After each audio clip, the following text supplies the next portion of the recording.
reached out to the mayor and the city council to have this meeting, and I found out a little late in the afternoon that Ms. Chamberlain was going to attend, and I'm super excited that we can have our elected city council representative at this. Before I hand the floor over to Ms. Chamberlain, I want to give you my dumbed-down version of why we're here today.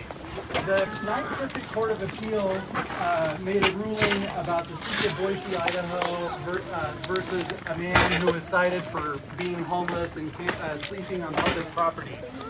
Because of that Ninth Circuit Court of Appeal, we have each city, so that means Bremerton within its city limits, cannot cite anyone for camping on public property unless there's a homeless bed available to them. Right now, we don't have a homeless shelter in Bremerton. It used to be the Salvation Army down on 6th Street, but they closed down at the end of April. And then coupled with some other environmental influences, the Martin Luther King Way problem developed, and now it's crept into Broadway, which is behind the Starbucks and the Kitsap Bank. Those poor people that live in that community are beside themselves with having that presence in front of their homes and their businesses. They put a lot of pressure on the city to do something about it, but we can't. I work for the Bremerton Police Department, and I live right here. This is my house. I am not representing the police department. I'm representing Mitchell Chapman, who is immediately affected by having homeless people live in the watershed. So we cannot cite or ticket someone if they're living around downtown unless we have homeless beds. I know through my communications with the city council and mayor that the mayor is working on some options to get people housed. My neighbors got together and we tossed out some ideas ourselves. So the city, in an effort to address the people on Martin Luther King and Broadway, came up with a list of unimproved properties where they want to amend the no camping ordinance so that if there's no homeless bed available, that people can go to any of those spots identified on the map, the largest being the 40-acre Tracy-Tin watershed, and they would not be cited for camping on public property, and we would be able to move them out of the zones where camping would still be not prohibited. So we'd be able to relocate them off of Martin Luther King Way. We could relocate them off of Broadway. So I became involved because I don't want that group of people living in the watershed for a lot of reasons. So I started emailing my city council and the mayor. We have Mayor Wheeler here. We have the chief of police. They're going to stand to the side. This is Ms. Chamberlain's district. She really needs to manage this meeting. I did at 4 o'clock have a phone call from Council President Jeff Coughlin. He asked that I share to first he wanted me to calm everyone down and tell you that the city is not going to move everyone into the watershed and create a homeless encampment. If this bill goes through, it just means that it's an option for them to be in. But he also said that based on our response in the emails that he's received, that he thinks that it needs further study. He perhaps is considering delaying it, and he might even think that it's not a good idea. So there's some new thinking from our city council president. Ms. Chamberlain, I'd like to hand the floor over to you. Thank you, Mr. Chapman. Hello. First of all, I'm absolutely terrified to speak to this many people, but I want to just do a check-in. Can you hear me okay, everybody? Yes. Okay, so I used to work in public education for like 15 years, so I learned to use an outdoor voice inside. So let me know if you can't hear me. I'm going to try to speak in a way that you can all hear me. But raise your hand at any point in time, and I'll try to point my voice toward you as well. Yeah, I'm your city council representative, and I was voted in November of 2021. I worked for the school district for 15 years, as I told you, and then I started a bakery business. And so now I run a bakery business, and I left the school district and I do city council. And so that's, so I take this job pretty seriously. I get paid. It's literally half my income, just so you know, to do this job. I'm not rich by any means. I'm a renter. Most of you are homeowners. So I don't want you to think that, that I don't understand what you're going through as homeowners just because I'm a renter.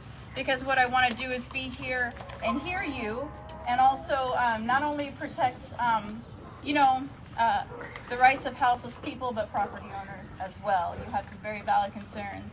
And a lot of you I have heard from, and some of you I've been able to talk to. So what the issue is, and Mr. Chapman's right, the law that we have currently on the books is unconstitutional. We're unable to enforce it, and the police chief knows this because it says no camping anywhere. And it's illegal to enforce that due to the Ninth Circuit Court of Appeal case. What City Council has been doing for several months is debating how we can have parameters, because what we can do is we can set parameters on how people can camp. So we've been debating for months on this, and what y'all are mostly concerned about is the map, right? The map that you got, you saw on the Kids Up sign, you've heard about it from your neighbors, the map that proposes places where we can possibly divert people to. First of all, I want to let you know there's no plans to completely relocate a homeless encampment to your area. There's no plans right now for that. We're still in discussion about what the right thing is to do. So that's why your feedback is incredibly important. And we have so many people here, and this is such an honor to have so many people from District 1 together all at once. Have y'all ever gotten together like this before? No. No. You need to do it. When are we going to have a block party? Y'all need to organize a block party for real, and make sure to connect with each other. Find out where you live, like see who your neighbors are. And have a block party, because you should come together for more reasons than this, but this is a good reason to come together. What I know about this community from talking to you and emailing with you is you're not heartless. You have compassion for folks that are vulnerable. What I know about you is that you care about your families. You want safety. You want to be able to have your backyards open and not worry about intrusion from other folks. And I know that you care about your neighbors. That's what I've learned about you in the past few days. Some of you I've talked to on the phone, some of you I've tried to email and connect with, but I want to let you know that I want to be open to you and to talk to you and be a representative for you. But I also want you to know that I have a lot of compassion and empathy for folks that are homeless and houseless. And I'm going to be vulnerable with you, and you can, you know, some of you might judge me, and I'm okay with that, but I'm not secret about my past. I've been homeless as well, so I've faced housing insecurity in the past as well.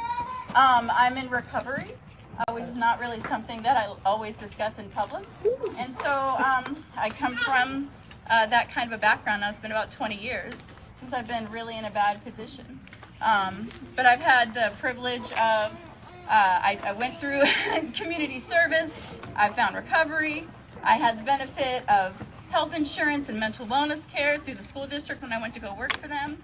I've had a lot of privilege and benefits that have brought me to where I'm at today, education, and so on. And so where I come from, I'm going to be sympathetic to some of the issues that houseless people face, right? So what you're concerned about is, are we moving a giant encampment to your neighborhood? And the answer is no, there are no plans to do that. However, what we do know is that we have to find a solution. I want to just kind of share with you what my personal solution might be for this issue. And I'd like to encourage you to come on September 20th to give your feedback to City Council. I personally think that we need to delay the vote of this ordinance. And let me tell you why. This is my personal opinion. You can make your own judgment call if you want to. Make your own opinions.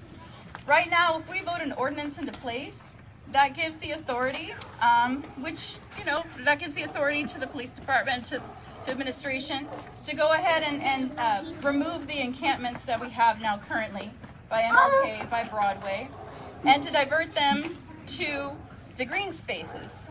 No, we haven't fully vetted this, have we? Which is why you're concerned. This has not been vetted. You have had a chance to give some feedback, but you haven't really had a lot of chance to give your feedback. And it's not just you, there's other pockets and other neighborhoods that are concerned too, right?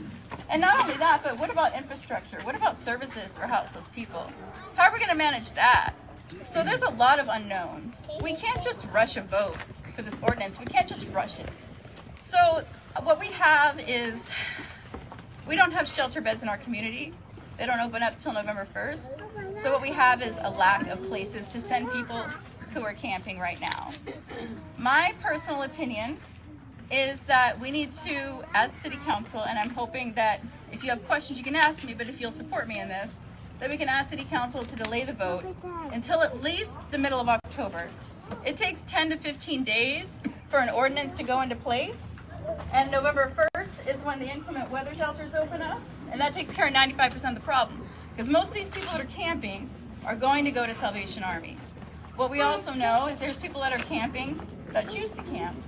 So if we have this ordinance in place as it's written now, which it's probably going to change, but we're still debating it. But what we have now is we are discussing parameters of how people can camp. So if we were to vote this into law Wednesday, that means that we would divert people to these green spaces, and yours isn't the only one. By far, this 40-acre plot is huge, and it's huge. It's the biggest one, but there's dozens of other places. Logically, in my mind, this seems like not the best place to put folks. They'd be isolated from the resources that they're camping near. So the resources that they're camping near are Salvation Army, churches that give them free food. We have advocacy groups that collect together and support these folks, and Peninsula Community Health, and a whole bunch of other services that are centralized in the downtown core. To divert people to this area seems almost inhumane because they're not near services, right? And so I would love to see us delay the vote until October.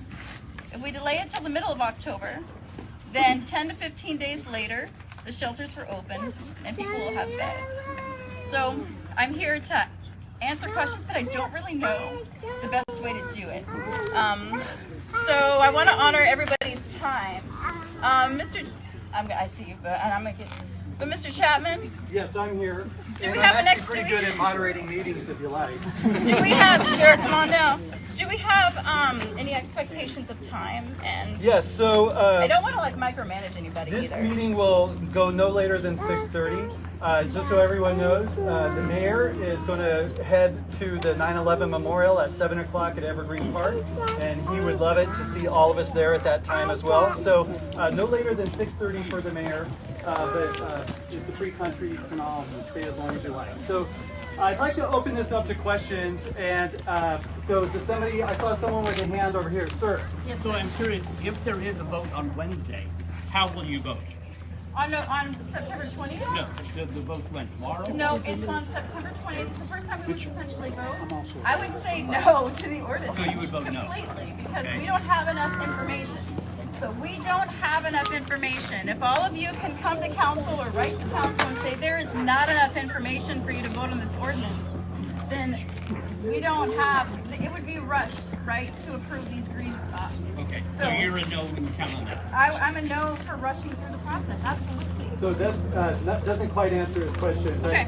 so the mayor is also here to field questions. So if you have a question for Ms. Chamberlain or the mayor or even the chief of police. So I saw this lady with a hand, and we'll come to you, sir. So do we know how many homeless there are and how many beds are going to open? So there are roughly 76 beds at Salvation Army that would open up on November 1st. However, oh gosh, Dawn Michelle, girl, can I put you on the spot? Because Yes. Dawn Michelle used to work at Salvation Army. She has fit 118 people into Salvation Army before. And not broken a fire code. Not broken a fire code. It was Tetris with human bodies, but I did it. Hold on just a minute, Dawn Michelle. Let me introduce you Go a little ahead. bit. Dawn Michelle used to work at Salvation Army, but she currently runs a nonprofit that gives away free socks to homeless people. And also, she does a group, she participates in Rock the Block along with Jocelyn, and they do provide support services to the folks that are down on MLK and Broadway. Has some really great success stories about 14 people taken off the streets, put into transitional housing so far. And so I apologize for interrupting you, but I'd love for you to go right ahead. So there's 79 beds potentially at the Salvation Army. 77 is fire code. 70 or 77 is fire code. However, in the past, we have not stayed to that fire code because Yes, we just didn't. So the question is, how many homeless people are out there? Am I right? Yes. How many homeless people are living in the city of Bremerton right now? Can anyone answer that? So in Kitsap County, we have a total of 604 unsheltered, 245 as of March of this year. In Is that the a- city of Kitsap County. in Kitsap County. Okay, so there's a point in time count, and I believe it was around 360 was the point in time count. Around there, yeah. So, but okay, so we have people that are camping in the woods that y'all don't even know about because they stay off the radar, right? Like, Yes. like, come on, let's get real. Like, that's kind of a like, do we really want to disrupt? I mean, come on, if they're minding their business. But Counselor, over half of those live they're in the city of Bremerton. Yes. half of the Kitsap County. Yeah. Yeah. Okay. Okay, so let's see. Mike, and then you, sir. So my question is so just by delaying the vote, what type of planning and information gathering will you be doing in order to make the decision? Because all of that is subjective or irrelevant unless you get the actual property, the EPA, any of the ecological studies, the downstream aspects of this, the forest fire potential issues. Absolutely. So you're speaking specifically about your beautiful 40-acre plot of land, but also doesn't this need to happen with the dozens of other properties that are proposed? For us specifically, it's regardless of this, because one small tent campfire that like happened in Blueberry Park will set this into a massive forest fire that the city of Bremerton is not able to deal We with. just saw that. We just saw that happen on Maui, you know, and we saw how bad the infrastructure was there, and how. Speak up, please. What's going on over there? Thank you. So we just saw that happen in Maui, with it just taking over a part of the island, you know, and part of that was. The cause is still out there. It was, the down fire, the downed electricity lines, but we saw how fast it went up. That's possible here in our drier weather with the hotter season. So I think what you're asking is, am I going to ask for an ecological study to see if this is an appropriate place to house people? Is that correct? Absolutely. And also you want me to connect with engineering or the city planning to see if they have any concerns as well. I don't know how I could contact outside independent contractors. I would also like a study on They did study like 10 years ago, and it wasn't suitable for houses back there. Yeah. So why is it suitable for camping? I'd like to know why we even have this Okay, on okay. the list. Look, I want to go in That's a good order. well, hold on. That's a valid question. I want to answer your question. Please do. The reason that it's on the list is because City Council asked the auditor's office and the attorney to take a look at all the city-owned properties in Bremerton, and to take a look at, some of them have exclusions where we can't, like they might have plans, construction, they might be waterlogged, they might have other issues going on with them. So we have dozens of potential places on the list. The reason that it's there is because it can be camped on. There are places where it can be camped on, but that doesn't mean that further study isn't warranted. So there was a giant list. It ended up on the list because there's no official exclusions. I have to add just one last thing. Yes, Have you sir. ever been back there? And if not, I invite you and the entire council to walk Absolutely. back. We did. Like a huge ravine. It's dangerous. Okay, this gentleman in the hat. Hi, good afternoon. So my question is, so we take care of the issue for the winter, what happens next summer and the summer after that? Mayor, the mayor's got some good ideas for how to bring some shelter and some other services to our community. It's not going to happen right away, but it's going to come. Right. So the question was, what happens when the Salvation Army closes April 30th? So I'll just brief update on that. We are close to securing that shelter again, November 1st. We're going to move them up from December 1st to November 1st, keep them open till April 30th. And we are currently working on a year, not a year round, but a 24-hour day, 7-day a week through that time period. So the folks will have a place to go rather than trying to find places out in the community to camp and stay warm. So I am also, and I'll just give you an update, working with the county and other partners to expand our capacity. So if we, for the ordinance, and whatever properties are picked in this ordinance, and believe me, there's more of these meetings that are actually going to happen around the city right now. I've got a whole bunch of emails. You'll see them tonight Councilor Chamberlain, and I'll send them out to everybody. But if I am successful and I can expand our shelter capacity, we'll never realize any of these nightmares that we're envisioning will happen if they're cited in any of these public spaces that the council's considering. If they don't choose this one, if they remove it, there will be others, and they're going to be as impactful to those neighborhoods and businesses. My goal is to increase our capacity, be strategic where we locate, and then we never realize that. And with that, we never realize what we're talking about here.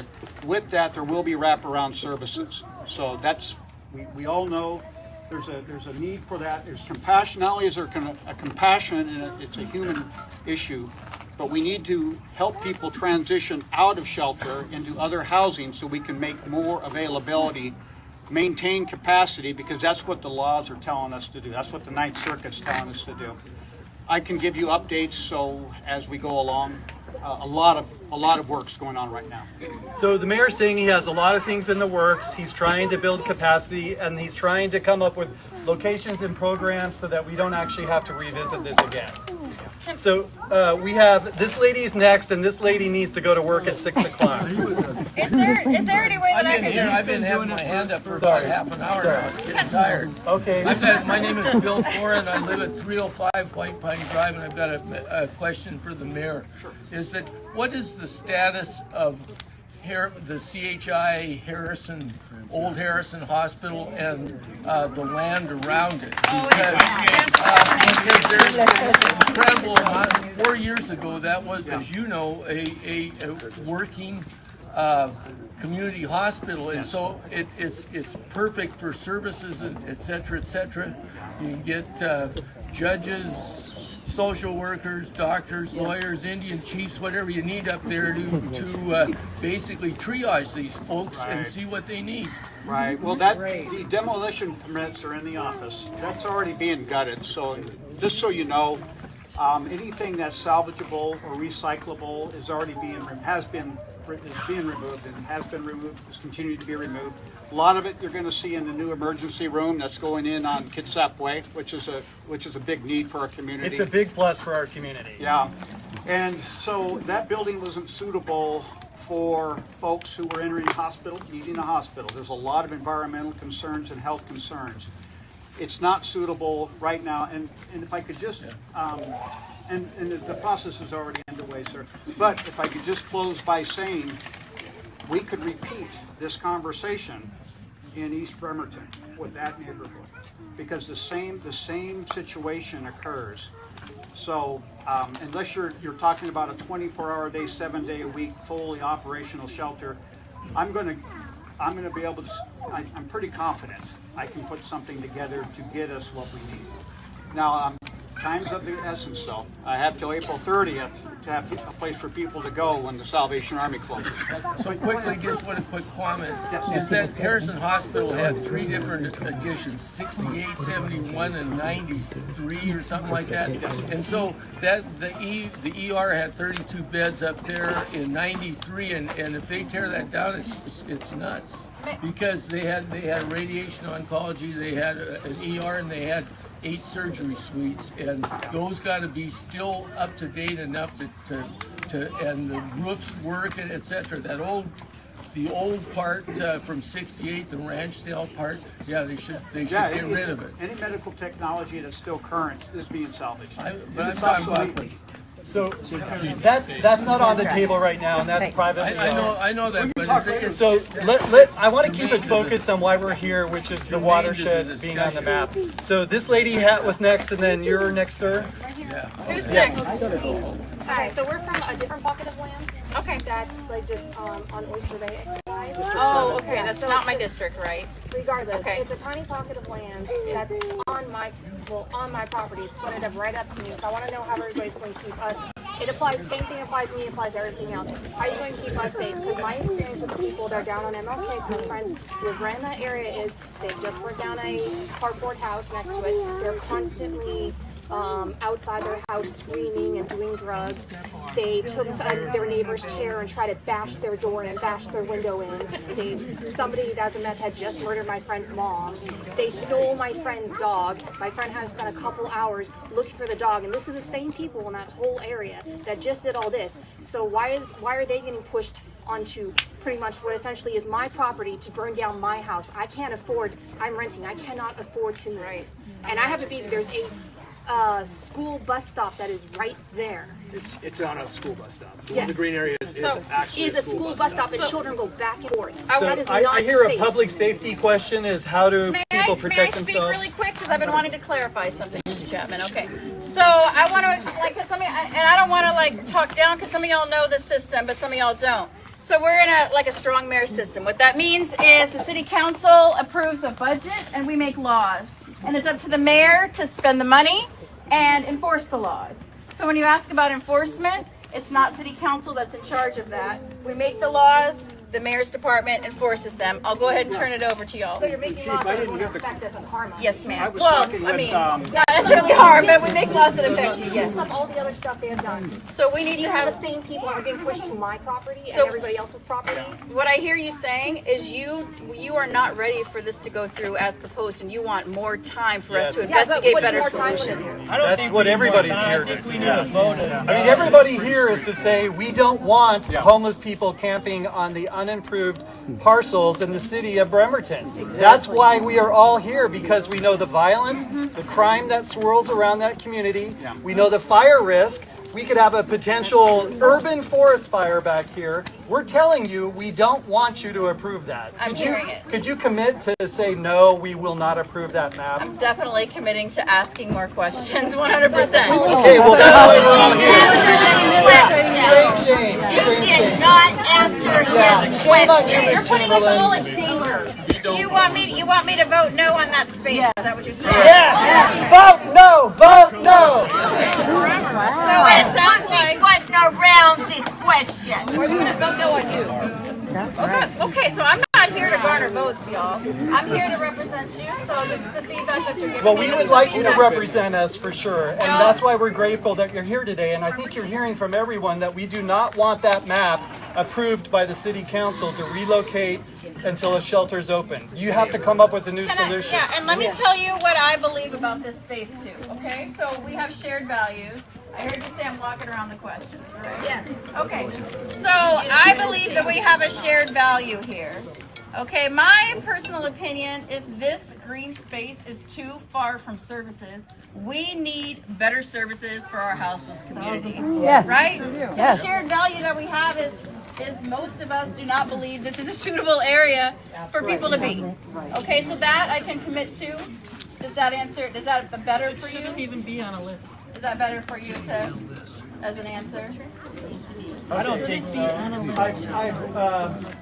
Okay. I think you understand what we're asking, to not approve that. Absolutely. Yes, we have a shared value in that way. Okay.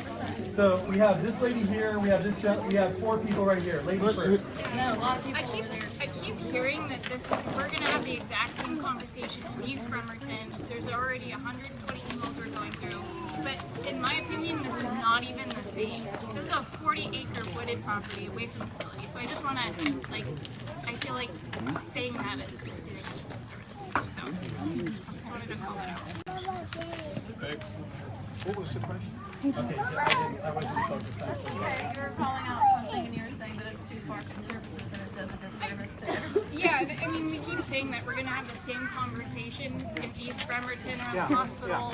We already have 120 emails that we have to go through with everybody else. But I don't think this property is the same as the other ones on the list. And so I just feel like you keep moving away from that, and this is different. So, sir, let's have your question. So it's for the mayor. I just had a question. Will you, how about give us opportunity, people that live on the green belt, to buy pieces of empty parcels? There we go.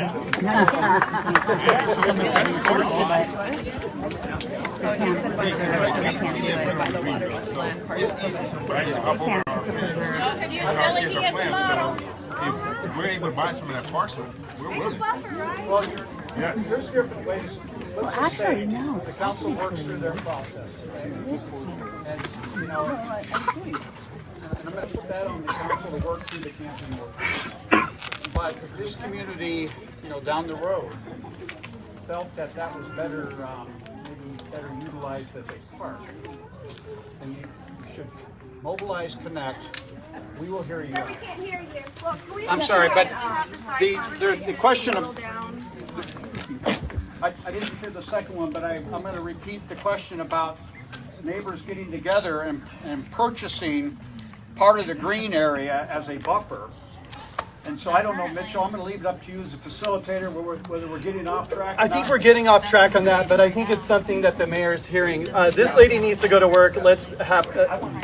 Hi. Good afternoon. My concern is for the senior citizens in the area. We have a lot of senior citizens walk around this area. And if we have homeless people around, they could be attacked, their dogs could be killed. What protection do we have for our senior citizens? And children, yeah. We have a lot of children too. I can tell you from the perspective of my employer, we do, well, he's right here. There you go, Mayor. First of all, you guys are lucky to have Mitchell for a neighbor. Yes, we are. I'm Tom, I'm your chief. As far as safety goes, you know, I'd love to tell you that we can keep every one of you safe, and it just doesn't work that way. You have to keep each other safe. We need strong block watches. We need this kind of community where you know who your neighbors are. I can't believe in this day and age, people don't even know the people next door to them. If you know your neighbors, you know who should and shouldn't be there. That's huge. You also have to be able to come alongside our neighbors that are elderly, have elderly neighbors, and go out and confront people that don't belong in your neighborhood and say to them, hey, you know, what's your purpose here? Then they know this is not a neighborhood I can just wander around freely and go in your garage and pilfer and things like that. As far as safety goes, you know, we're going to do everything we can. I want public safety, of course, that's my life. That's what I've done for 35 years, and we'll continue to try to deliver you the best we can. Okay, the gentleman in the green shirt. Yeah, my name's Ken. I work in the city of Seattle, and I have done so for over 30 years.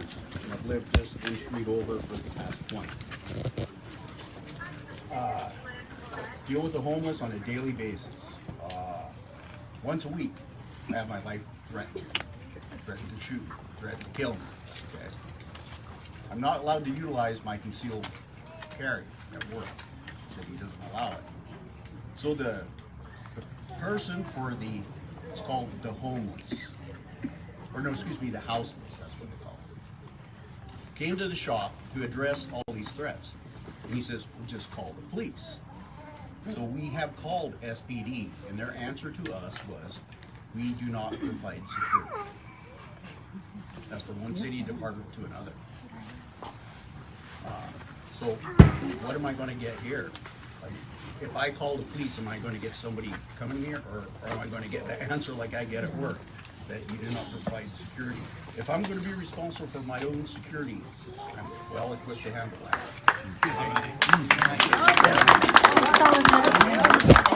Because they burnt down half of our shop. And we used to take in all of their belongings. When they do the sweeps, we put in these containers and we used to store them. And they had to call a certain person to come get their stuff. We had the people at our front door of our shop on a daily basis wanting their stuff. They don't understand, you know, the notice to there's one person to come get their stuff. And it was constant. The theft at the shop is constant. Huge. The place is on Airport Way. I don't know if you see it. There's a massive camp up behind our shop. The place is burning all the time. I want to, the question is the police department going to respond when people need help because their life and property is being threatened? And the fire department too. And the fire department too. And so, yes, we are. And with saying that, at any given time I have 5 officers and a supervisor on the street for all of 45,000 people We've put houses over on Anderson Hill on the other side of Gorse now. We've expanded out to Skia, and you know, one of the things that we're trying to do is keep up with the need and to grow. So what I hear is, I hear you guys want public safety. This is awesome. You guys make your voices heard. If you want more public safety, let your council people, let the mayor know that. We've been trying. So that's where we have to look for ways to do it. There's some creative things that I have coming this next year that I'm going to put out so we can grow our public safety. You know, Bremerton has this much budget, and I got to stay within that budget. But I have ways to do that. That we'll see. If the call load gets to be too much, it's the people crimes that take priority. Absolutely. Property 100%. crimes or fraud calls can just pen. So the priority is we help the people first. So this gentleman had a question, then we're going to go to here, and then the lady in the pink shirt. Hi, my name's Cam Bukowski. I've been in the Kitsap area for almost 4 decades now, and I can speak as a father and a citizen in this area that I did not appreciate anybody considering to put homeless people, give them a free license to go and do drugs or whatever they want to do in my backyard, in my friends and family's backyard. My kids walk to school a block away from where you're proposing to put all of these people that are a risk and a danger to our children and our elderly people. So I want you to commit to no. Exactly. Voting no. Thank you. And I want Mr. Mayor to commit to expediting opening up the Salvation Army earlier than November and keeping it open, and don't let it close in April. And Mayor Wheeler, please veto this. We do not need this on the list. And I appreciate Mitchell for putting this on it. I appreciate everybody being here, but we need to just say no. This is not okay. This is not okay. This is not okay. Okay, thank you, and I value that, and that's how I feel too. Sir, and then you. I was doing a little bit of research on the Martin v. Boise city, the city of Boise. There's a situation occurring, of course, with the factor that you can't create ordinances to remove individuals from certain areas. Blanket ordinances seem to be the issue. More focused ordinances seem to have been, this is working in Honolulu, Olympia, and 3 other major cities, including Los Angeles. One of the biggest things I'm noticing is in Los Angeles, they're having an issue because they don't have enough shelters in place to feed and as well as place the housing and the sheltered individuals in those spaces.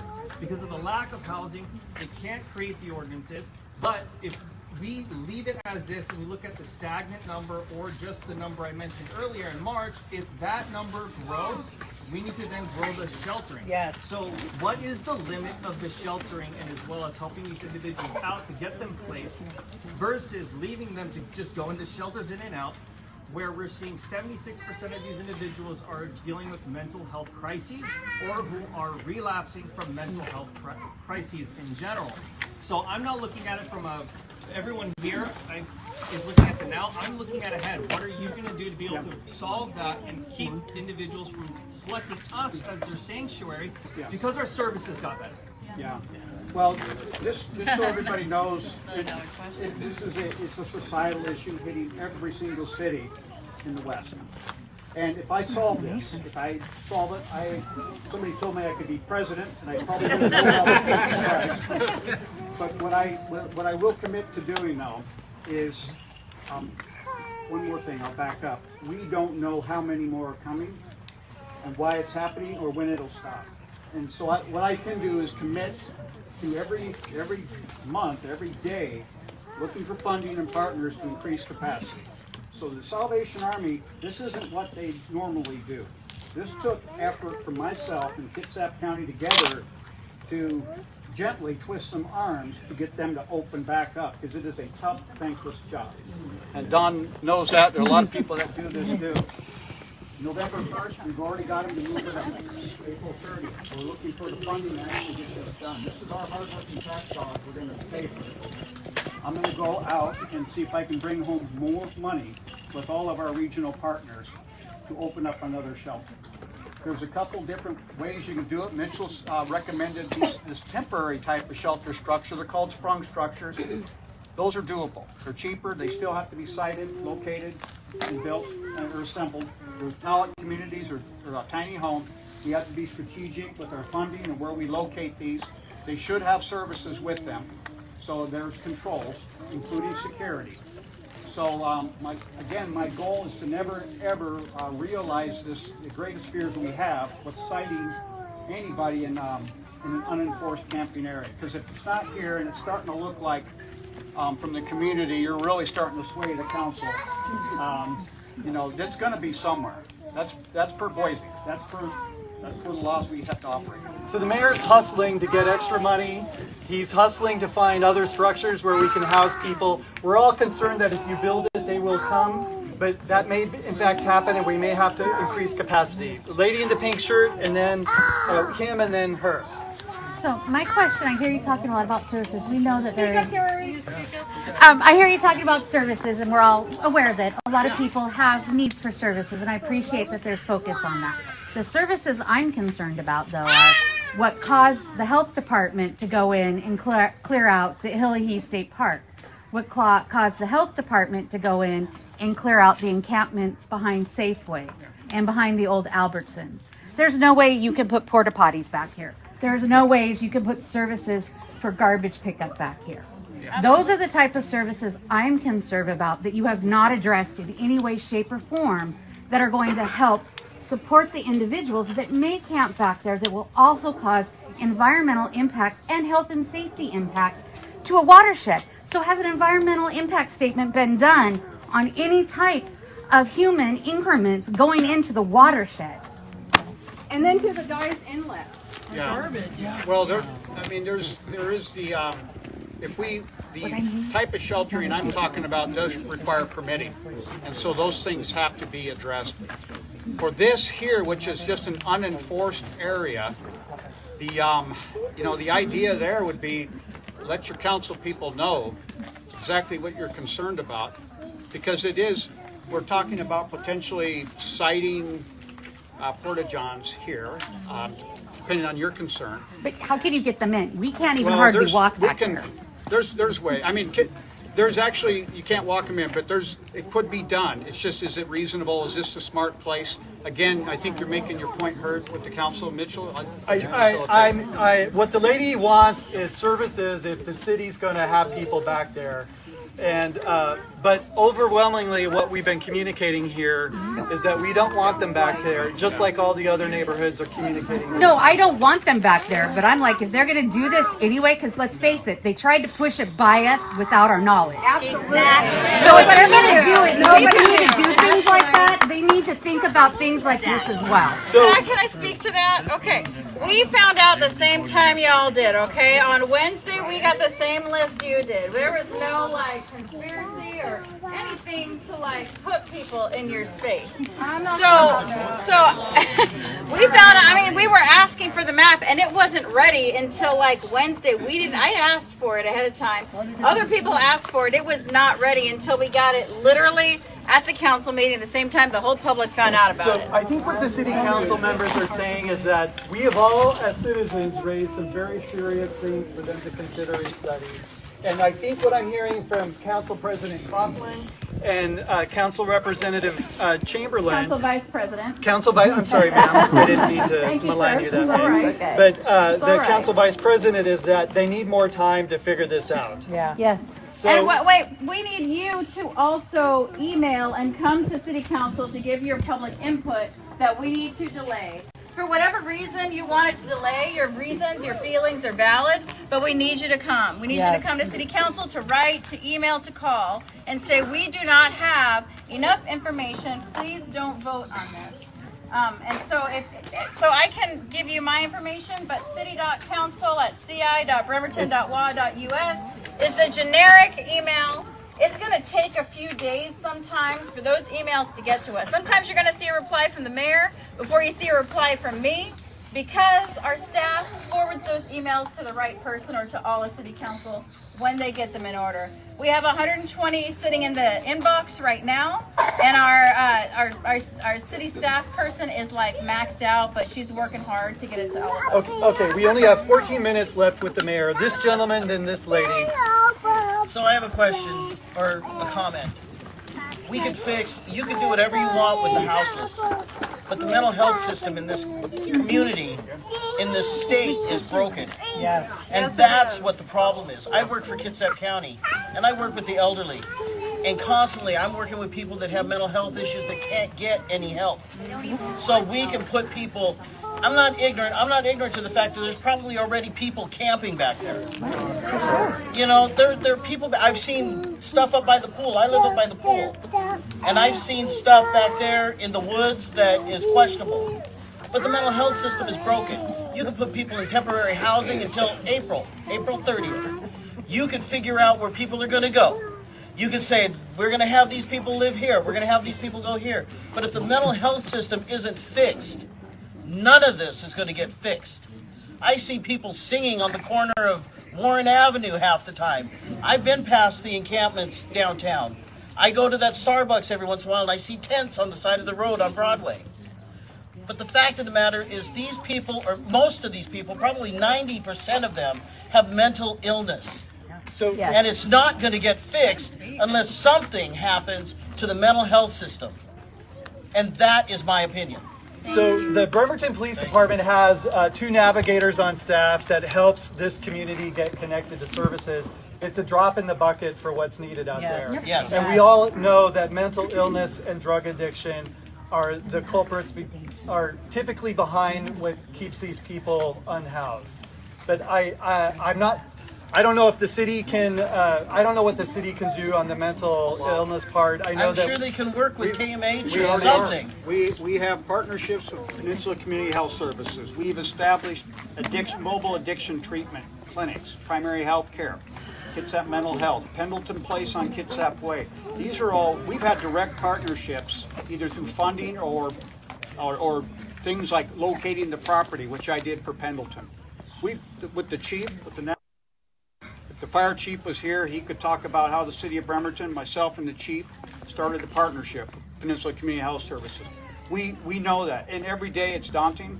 It's not enough, but we have resources. We can bring more in. We can just keep doing it, about bowing our neck and doing it every day. And out of the police reform that went through our state legislature, one of the favorite things that I love is how we implemented the behavioral health navigators at the police department. They are incredible staff that have big hearts and they really know how to help these people. So wait, where did this lady, then that gentleman, and then this lady. So I do have a question for the chief. But I want to point out that to make everybody aware that all the egresses onto this 40 acres is private land. It is privately owned. So how does that work for people homeless accessing that if it were made into an encampment? Well, so what I can do, what we can do as officers is we can enforce laws that are on the books. And if I can back up just one quick, the Grants Pass Ninth Circuit decision, it was barely passed even within the night. They chose not to hear it when they appealed it, and it's going above that court now. So agencies like Washington Association of Police Chiefs and Sheriffs are joining with Oregon to fight this up at the next level and try and get their decision. You can put up fences, you can do. I'm putting up no trespassing signs in my backyard. We've already done that. And if somebody trespasses, then I'll call the police and ask them to come out and deal with it. Absolutely. If it's committed in our presence, they could be arrested on site if the officer chooses. They could also be cited and have to appear in court at the Bremerton Municipal Court since it's a misdemeanor. So then my question goes to Jennifer. Jennifer, this piece of land has been chosen, but there is no public access to it. Okay, So, that's not been chosen. But it's proposed. It's on this list that we're going to be talking about. So you have proposed, not you personally. There's 2 right-of-way entrances. Okay, there's right-of-ways, and that would be where people can go in through. That is a county easement. That is personally owned property. I have damn mortgage that I'm paying. Okay, so excuse my language. Let me tell you, I don't know the answer to that question, but the people that do are the people that work with our city planning department. So that's a question about that you're going to want to ask from our DCD department, because I don't have the answer for that, and I apologize. It's not my That is something you should expertise. take into consideration. Well, what I know is that right-of-ways, that people can go in through the right-of-ways. There's always a right-of-way into that is for publicly owned utilities, property. not personal. but that is a city-owned public right-of-way. And what I'm saying, first of all, we're talking about the minutia here.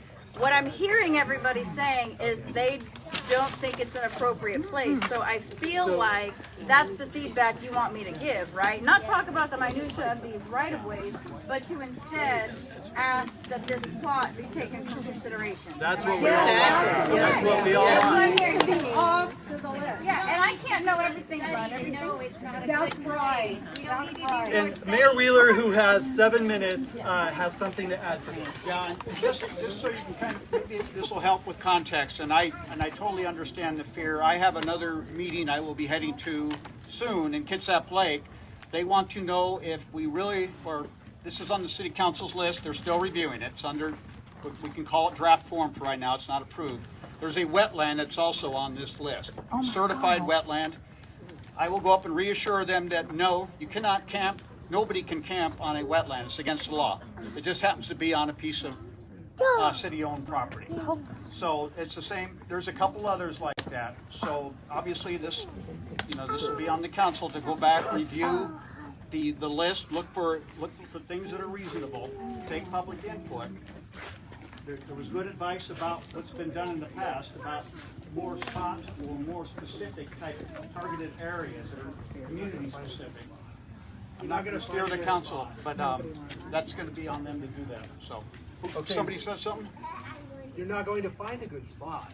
The Well, whole ordinance is an issue. No, the ordinance, well, we're talking something completely different. The ordinance is turning out to be an issue for you here. It's going to be an issue. So I'm actually from District 7 as well, so I apologize. Yeah, but yeah. No, and it's not going to be easy. When we cite that place, right, I need shelter. We talked about capacity.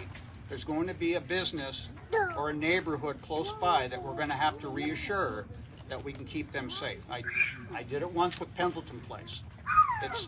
We do those things to do the right thing. I did it with the Salvation Army the first time they went full 24/7 and permanent. So we're going to have to, we do these things when we have to, but we have to be strategic, smart, pick our spots. It has to work for everybody's best interest. Okay, this gentleman, and then and then this lady. Sir. Mr. Mayor, so one of the properties is about 300 feet away from the Bremerton wastewater treatment facility, uphill, right? So it's fentanyl, drugs, what kind of protection like this, and that services the whole city, not just one little neighborhood or it's the whole city. Right. So what kind of stuff, are there properties that might get taken off the list, or if this goes through, will they be able to camp 300 feet away from the facility that, they could shut it down if they wanted, if they go steal stuff? Yeah, I'd have to look at that. It's a Bremerton wastewater treatment plant. Yes. We shouldn't have anything in proximity to Central Public right across Service. the street. It's literally 300 feet Literally away from right it. across. I can see it out the window. So are you talking about Oyster Bay? Yes. Yes. Okay. Yeah, that's I'll have to find out where that is. District 7, Right next to us. West Hills. West Hills, District West Hills 7? Autoplex, Yeah. Ford, Mazda, and that Okay. area. Well, we'll take a look at that. I mean, if that's a spot the city council chooses, then we'll have to look at enhancing our security for an essential public service. And this is exactly why we cannot rush this vote on Wednesday, September 20th. We don't have enough information. So. Okay, so this lady, then her, then Kim, then him. Ma'am. Hi, I just wanted to mention I actually am from one of these cities in Los Angeles where we had this exact thing happen, and it went from our kids can play in the park to we can't play in the park anymore because all these people just decided they can camp around the park. We couldn't walk down the street. All of this stuff was super dangerous. The cops were too busy with the gangs that are out there, which understandably they couldn't help us. So I am actually here because we spent the last 2 years looking around Bremerton trying to find a space for our high school that we just put in down the street on Pine in one of the churches. And every morning it's 5 acres and it butts up, and every morning they go out there and they're back there looking to kick out the encampments that have come in overnight every day. And that's literally butting up right here against all these homes. So I just wanted to mention that it's not, this is your guys' neighborhood. I don't actually live here, but I'm just fighting for all of you and the school, that it's really important that you guys realize that this is, I know everybody realizes it, but I wanted to say one thing about, we looked at all these buildings downtown, and I know downtown's not the best because you have a lot of businesses there, but one of the things we were told over and over by the owners was, there's not a lot of parking. They can't put tenants in those places with no parking. Can you move this entire development maybe to one of those buildings? Yes. Absolutely. Great question. So the buildings are unusable because there's no parking. Now, which there's one. I mean, I don't want to say just put it down by the one of the gates, but there's a building right there that I was told by the owner we can't put anybody in here because we have no parking. It's just sitting empty. They don't know what to do with it. If you happen to get I'll tell you what, I'll leave you my card. Okay. If you happen to find out the address, we're looking for buildings right now. I'm looking for partners in funding, and we have a couple. Okay. Lady in the green, then this man, and then this man. Hi. Hi. I'm not trying to be redundant, but just a little bit of my background. My family has lived in this community, in this neighborhood for 70 years. And I'm a nurse practitioner, I work in Swedish. I've had a lot of experience with the homeless population from all ends. I have been through Kids Up Mental Health, I've been through Peninsula Community Health during my rotations through graduate school. And I do want to know, because I also lived in Seattle on Capitol Hill. I left because I did not want my newborn son to experience the kind of things that I went through in that city, where mental health was ignored, where substance abuse was ignored, and where everyone was just trying to be housed, which basically turned into drug debt. I also have a special needs sister who lives in this community who I do not want exposed to this. So my question is, it's just like everybody has been saying, you can house people all day long, but the criminal vagrants who don't play by the rules, what funding is going into mental health and addiction services? Because Kids Up Mental Health in this community are just as overrun as Harborview. Yeah.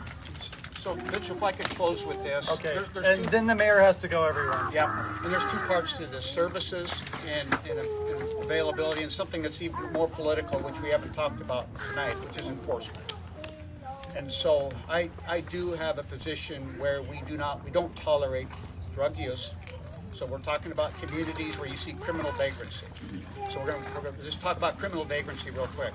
So drug use, no tolerance. Okay, if it's illegal drug use, it's illegal again, we can now enforce that law again. The other one is camping. Okay, our current ordinance, we didn't talk about that tonight, actually requires 4 contacts with an individual before they can actually be cited and potentially go into a court system and be moved, which can take up to 2 months in our current system.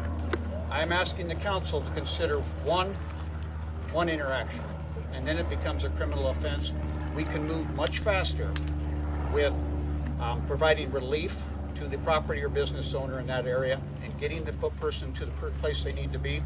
They either comply or they get into the court system and go to jail. So that's criminal vagrancy. We have funding. I've already just established a partnership with Peninsula Community Health Services.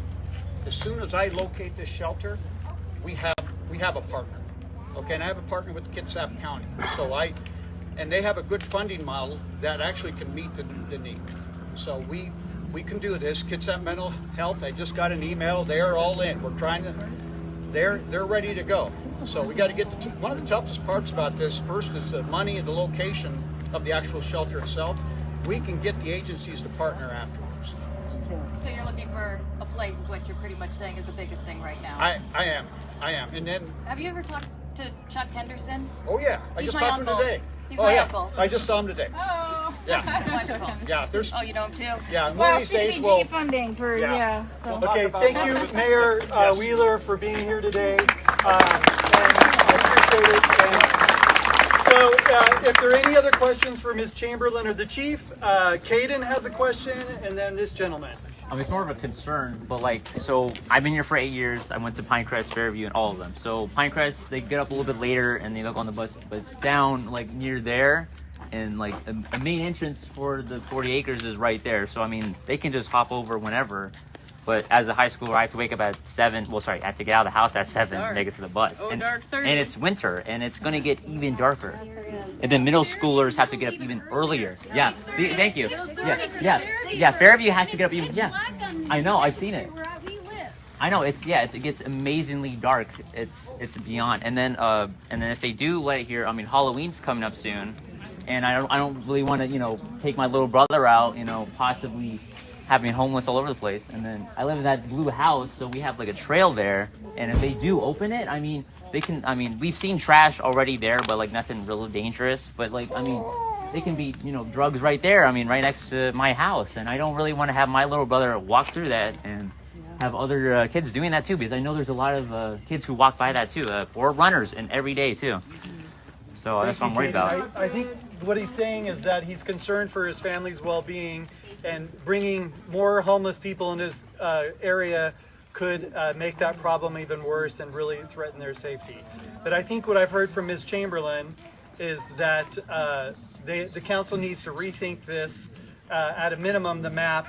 And it sounds like they're willing to do that. And absolutely. I mean, that's already something that I've been asking for, and I'm excited to hear that President Coughlin is in support of that. But like, let me tell you, we got to be careful about how the council has to be careful about how we talk to each other, because we don't want to break the quorum rules. So we can't get together in like 3, 4. We have to be very careful, because the decision should be public. They should be at public meetings, right? We don't need to have decisions made at like your local pub. Behind it, right? It needs to be public and transparent. So, so I can't hear any more about any decisions from any other council members. Okay. So thank you. Thank you. This gentleman is next. Yeah. So, let's say we got beds for the homeless. You got 100 beds for the homeless. When this opens, if we push it back. Yes, sir. We say no. We push it back to a later date to vote on it. You got 100 beds for 100 homeless. There's 300 homeless. Okay. So those other 200, after that, are they still going to be allowed whatever's left? Okay, to yeah, come that's here? a very good question. Because we want no. That's a very good question. We just want no. Okay, so this space I have already acknowledged is not the best for services, right? So let me tell you what's going to happen if, like, November 1st, the bed's open. People who are contacted by law enforcement will be diverted to the shelter. If they say no, they'll receive a citation or something beyond that, okay? And it just depends on how we write it. So they'll be asked to move along, and if there's a shelter bed available, then they can be cited. If there's not a shelter bed available, then we need to find spaces to humanely put them. And honestly, it's going to be a cold winter, y'all. It's going to be cold. Yeah. Camping in like a wet area, it's a rainy season. We live in a wet, rainy, cold area. We need more humane services. So in addition to saying no to this area, we need to also push for more services for these folks, so they don't have to be out in the random woods in our community being wet and cold and sick and die. Jennifer, I can Do you want to go sipping? I can touch on that a little bit. My name is Dawn Michelle Wilson. I worked at Salvation Army for many years. I've worked at the shelter every year with the exception of the very first year that it opened. And what I can tell you is that historically, in the winter, when it gets cold, they all come in. They don't want to be out there. The ones that can't come in, unfortunately, I also work for Stephen Group International, the security company that provides security for Salvation Army and Kids Up Rescue Mission. The problem is that a lot, I say a lot, there are many individuals who are what we call ineligible for services. People who have incontinence issues are ineligible for service because it becomes, a health issue in the shelters. People who have behavioral issues, people who have untreated mental health, and the problem is that Salvation Army itself was never meant to be a shelter. If you guys ever saw what has to happen every night and every morning for that thing to be turned into a shelter, it's amazing what happens with 14 staff. But they're not trained in mental health. They're not trained in substance use disorder. I mean, these are just everyday people that get hired to work at the shelter out of the kindness of their heart. They're good people, want to do something. So they're not staffed or trained to deal with those behaviors, so they just have to make them ineligible for services. So there will be those who cannot go into the shelters. That's part of the issue. But historically, what I know is that number is very few in the wintertime. Even those who become ineligible for services usually find something. along the way. And when things get uncomfortable, they'll find somebody to be with. Yes. They go to couches. They go to uncomfortable situations to be Yes. out of an even more uncomfortable situation. Yes. So. And while I have the floor, I just want to say I'm part of what's called Rock the Block. Yes. There are several of us here from the nonprofits that got together a little over a month ago and decided to rock the block down on MLK and Broadway. We're not bound by the red tape and policy and procedure and liability and insurance. So we've been able to do some things that the city, the Real Team, the Hope Team, those guys haven't been really able to do. We've gotten 14 people off of MLK and Broadway in a matter of 5 minutes. So it can be done, but it's a struggle. It's a super struggle because we don't have resources here in Kitsap County. The mental health, I can't just drive somebody to KMH. Be like, here you go help that. Hey, can you help this guy? It doesn't work that way. Not only that, we're in the middle of a fentanyl crisis, and we don't have a medical detox here in Kitsap County. I drove a young man 2.5 hours to Longview, Washington a month ago to detox, to medical detox. We're all doing this on our own dime and our own time. The 7 nonprofits that got together, I was going to ask the mayor, like, hey, mayor, can I get like $20 for gas? Like, Burger King gift card, something. So just know that there are people that are trying, and we are succeeding, but it's a slow process. I can say it's a general consensus of those of us that once we got out here, and I'm here to tell you, when this city law, this piece of property got announced in the city council meeting, I whipped my head at the mayor. Like, you've been holding out. You got 40 acres? You have 40 acres? Because I harass him. I've been harassing him for years about building a shelter. Now that I got out here, when we got out here today, look, I put on my tennis shoes to come out here because I was going to go check it out. All of us are like, oh no, this is not going to work. This is not going to work.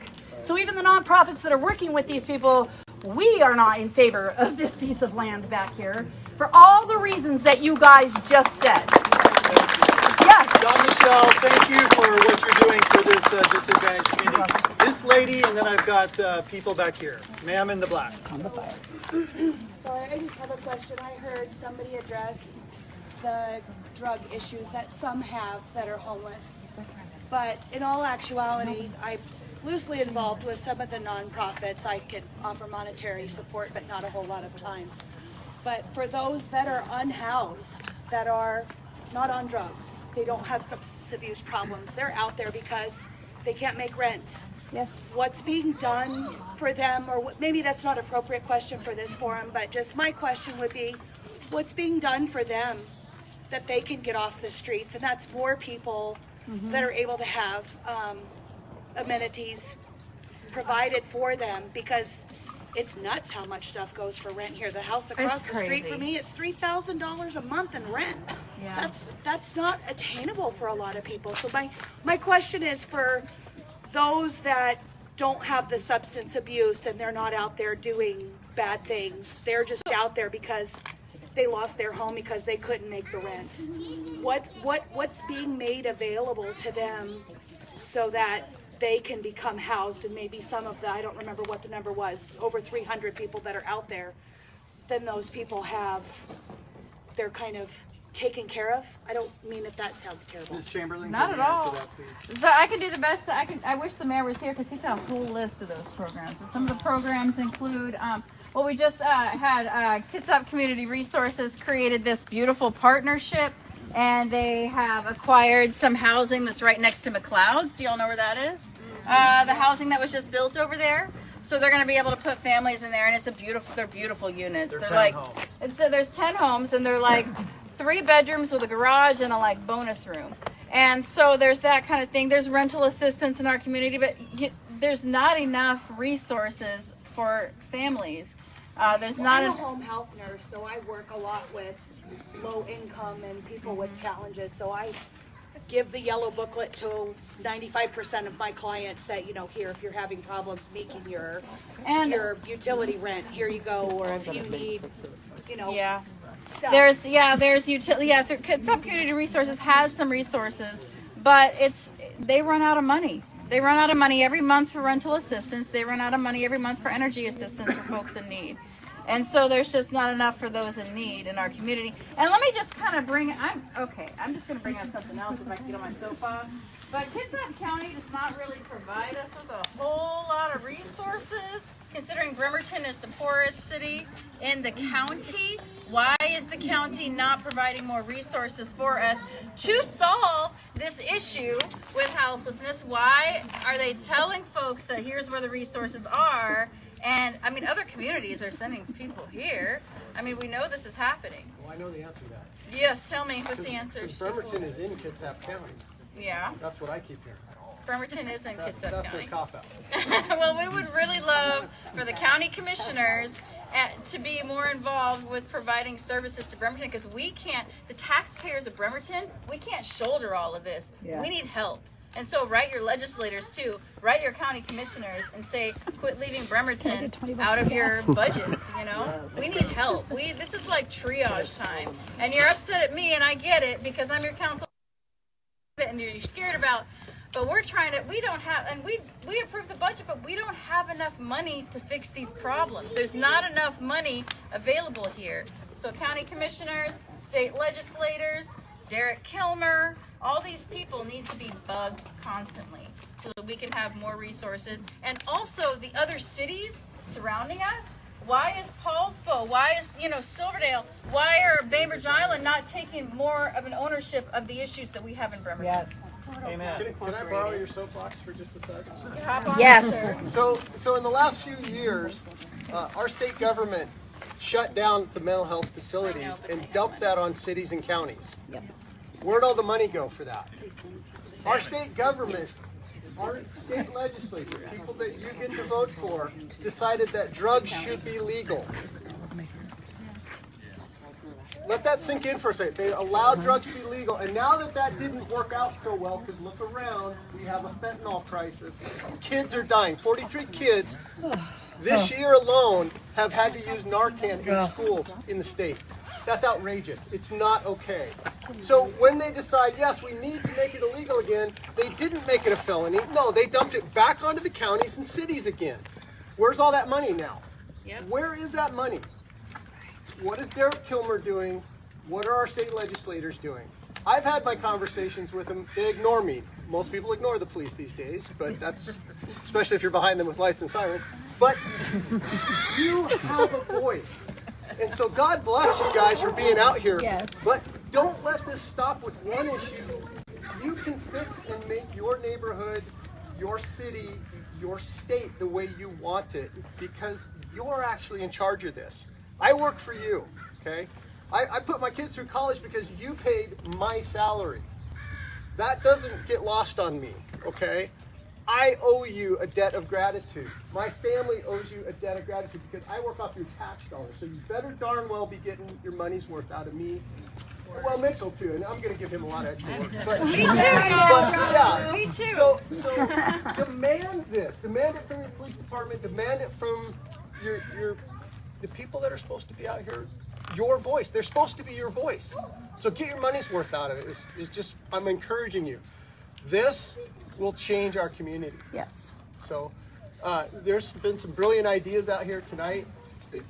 I don't have them all. I'm not that smart. So keep it going. Thank you, Chief. I thank you very much. So we have this lady, this gentleman, and then over here. My question is for you. Yeah.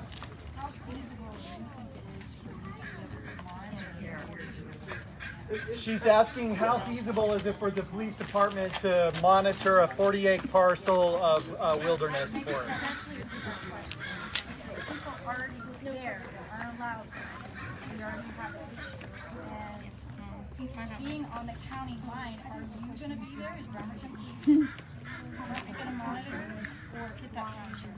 Because a lot of times I get, depending on where you're calling from, they go like this. Yeah. And then So this is a great question. So the question is basically, who's monitoring these camps? Who's monitoring the basically illegal camping? And the honest answer is no one. You are. We respond. It's called crisis management. You call a crisis in, we come and manage it for you. We have X amount of resources. Currently in the city of Bremerton, I'm allotted 64 officers. I'm down 14 people right now. In that number are a half dozen that are on their way to the police academy or in the police academy. They won't be on the street until 2024 sometime. We're hiring. I'm going to lose 4 people to retirement. I've got people leaving, going to other agencies or out of state because of some of the changes in Washington. It's been tenuous to keep us moving forward. I have what's called a directed enforcement team. They were at, I'm scheduled for 6 people. I have 2 people on that team right now, and they're our homeless specialists. So when we get problems and complaints, we send them out to stay on it. We're talking about short shifting and just not going to low-level calls so that we keep them on the street and not suck them back into 911 response. You guys are our eyes and ears. We rely on you to tell us where the problems are and what they are. We do not know if you don't tell us. That's why block watchers are so important. Talk to your neighbors and all of that. We will prioritize. If you're in danger, we're coming bells and whistles.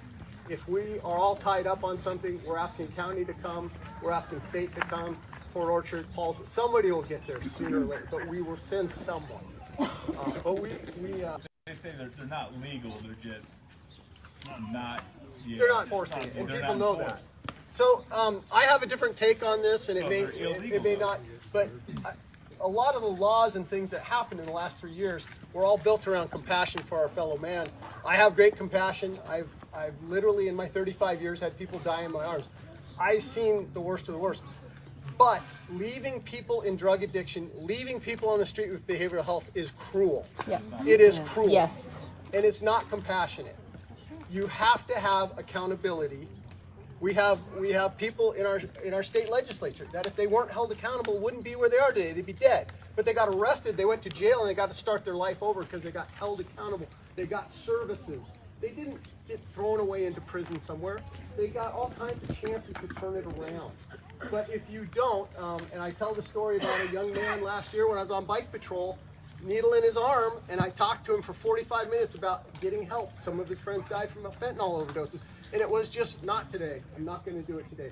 Because of the drug addiction, you're right, he won't do it. But if I could have arrested him like I could have a year prior, he'd have gone to jail, he'd have not probably ended up in jail for a long time, he'd have gone to drug court, and he'd have gotten to get treatment. Woo! And he told me I would do that, but not today. So if you don't, if all you're doing is compassionate things, we're leaving these people to die miserably, and I'm sick of it. So I'm speaking out. As your chief of police, it's got to stop. You've got to hold people accountable. And you wouldn't let a 2-year-old cross Marine Drive by themselves, would you? No. Legally, they have that right. That's just a cop-out. Yeah, these people have rights, yes, but they also have a behavioral health issue that they need us to help them. And they can't make the right decision. So I think we're on the same page. Yeah, I mean, you could be arresting them, taking them in, but they're also not being prosecuted. So. Yeah, and that's a whole other side of the issue. But the biggest problem, and they're hitting on it here, is we don't have, my navigators don't have a drug rehab. Even the legislature have said they want us to take the people that are arrested for drugs on these misdemeanors, and they don't want them prosecuted, they don't want them held in jail, they want them sent to rehab. Okay. We don't have beds. We don't There's have no one. beds. We don't have There's them. there's nowhere for them to go. So 6 months from now, they're going to come back and say, well, I signed up for this program, but I couldn't get in. Yep. And what's going to happen? Nothing. Our prosecutor, Chad Enright, fought against this. He said, no, it needs to be at the felony level. The state needs to support this. And that didn't happen. So, hopefully through your voices, you can go back to your state legislature and say, this isn't working for us. So, jump in. Well, I mean, so we can sit here and gloom and doom all night long, but here's some tangible solutions, okay? First of all, encourage people to take the test to be a police officer or an EMT, right? Mr. Chief Wolf needs more people, so I guess encourage folks to join up. But also, again, I'm gonna keep repeating myself because I really want to know. Come to the City Council meeting on September 20th at the Norm Dick Building at 5:30 p.m. to offer your public comment. Write in, call in. My email address, I'm going to tell you this, I'm going to spell my last name because Mr. Chapman was spelling it wrong, which is maybe why he didn't get that invitation to me correctly. But my last name, my first name is Jennifer, Jennifer, .CHAMBERLIN @ci.bremerton.wa.us. And I only have about 15, 20 cards, honestly. They don't give me a lot of business cards, but I'll give them all out to y'all tonight, okay? You can send me an email and I'll forward it on so it becomes public comment. The problem is we don't always get all the public comments in a timely way, and so I apologize if there's those of you who sent in information, who wrote in, called in. I'll probably get it tomorrow or the next day. And Northwest Hospitality, Anton here, would you like to speak up about some solutions, some tangible solutions? I just had a question about what the city's line was for declaring emergency. I don't know the number of times I've heard tonight from you and the mayor and the police chief about how few resources we have, and we don't have enough resources anywhere in the city for any of the solutions we need. That tells me, or suggests, that there's an emergency happening that's not being properly addressed, and other cities like Tacoma and other municipalities have declared an emergency to get additional funds to actually provide the services that people need to get the resources to actually make progress toward housing. Do some research for Tacoma and what other municipality? Tacoma is the one I'm most familiar with at the moment, but it's been being done more and more frequently for this specific reason. And then, you know, there's other, I mean, it's an emergency declaration, so there's other emergencies. So I feel like the city of Bremerton, the city of Port Orchard, Silverdale, they should all have a definition. When we hit this line, it's an emergency. In my opinion, we passed that line 5 years ago, and we're seeing the results of that now. We don't have the resources to serve the population that we have. 600 people in the county, 300 in Bremerton. We're opening up 74 beds for overnight services for 6 months.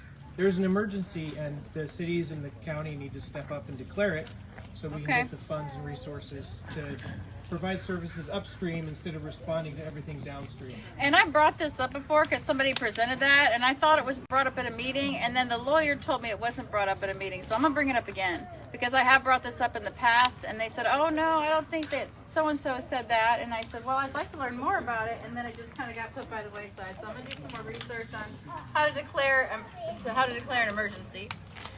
But also, I mean, I guess just kind of continue to support agencies that support individuals, houseless individuals, and continue to write to us, write to Derek Kilmer, write to our county commissioners, write to Tara Simmons, who's our representative, and say that you'd like to get more support for people in our community.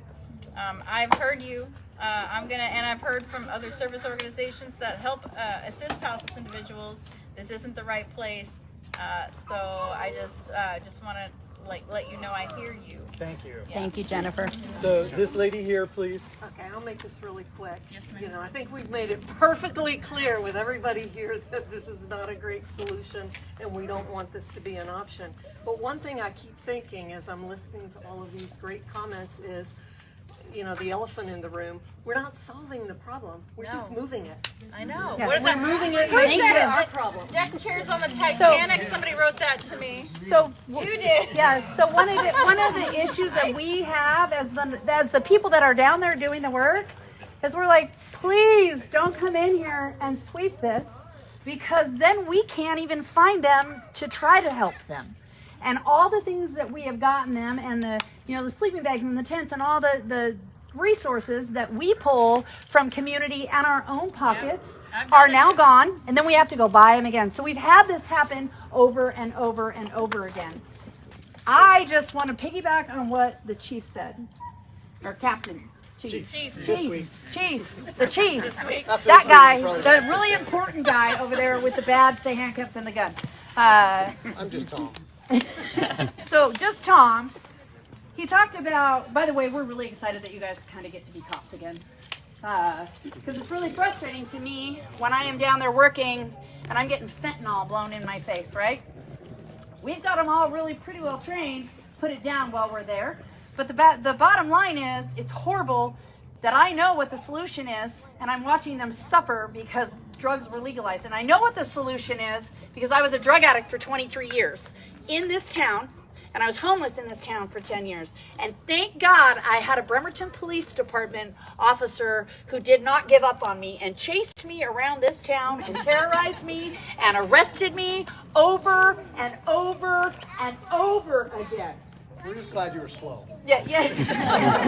I did give him a run for his money one time. One time. I don't let him live that down. I got into a program called Drug Court, and it saved my life. And the reason I'm sharing this with you, and by the way, my daddy was the sergeant of the Bremerton Police Department, and I went to private Catholic school. So don't think that it can't happen to you and yours, because it can. And when I was out there, being homeless, being a drug addict, causing chaos, I was still somebody's someone. Amen. I was loved and wanted and welcome at home, but I couldn't go home because drugs were more important to me, right? I get it. Push for the resources. Yes. It doesn't matter how hard we work, how many times we're out there rocking the block. At the end of the day, we don't have the resources to help these people. Push for more funding for drug court. Push for more funding for the police department. Push for a medical detox in our own city. Like when I say we have a list of detoxes, there's 6 of them. Yeah. None of them are here. We have to drive these people to these places. So it's really important that we get the resources to help the problem. I don't have the answer to homelessness. I hate it when I sit at the roundtable meetings and they look at me and they go, well, Dawn Michelle, what do you think the answer to homelessness is? I'm like, I don't know. I'm just trying to do what I can do. All of us are down there trying to do what we can do. But when we come together, and the reason I came here tonight, honestly, I am always picking everybody's brain. I went to this man. What do you think the solution is? Like, I want to know, because I'll take a little bit from everybody, and hopefully someday we'll find something that works, right? But if we continue to come together like this, if we continue to support the police department and the fire department, these guys are tired, by the way. They're tired. We're tired, too. And we continue to support the programs that we know work, like treatment, drug court, those kind of things, then at least we can continue to move forward and not fall backwards. Because for 3 years since Blake's Law passed, we fell backwards. It was horrible to watch. You're right. It's a slow death and it's horrible. Thank you, Dawn That's all I Michelle. got. We value your experience. That's So all I this got. lady and then these 3. This lady first. All right, thanks.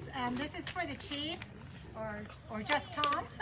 So now that this list of properties has been published, I'm concerned that these people will choose to move here, even though the city is not going to purposely move them here. I'm concerned that they're going to choose to move here. Back here, there's easy access right behind the pool. And what can this community do about people that are already here or that choose to come here? So I got a phone call from one of your neighbors that's super frantic, and I talked to him Friday.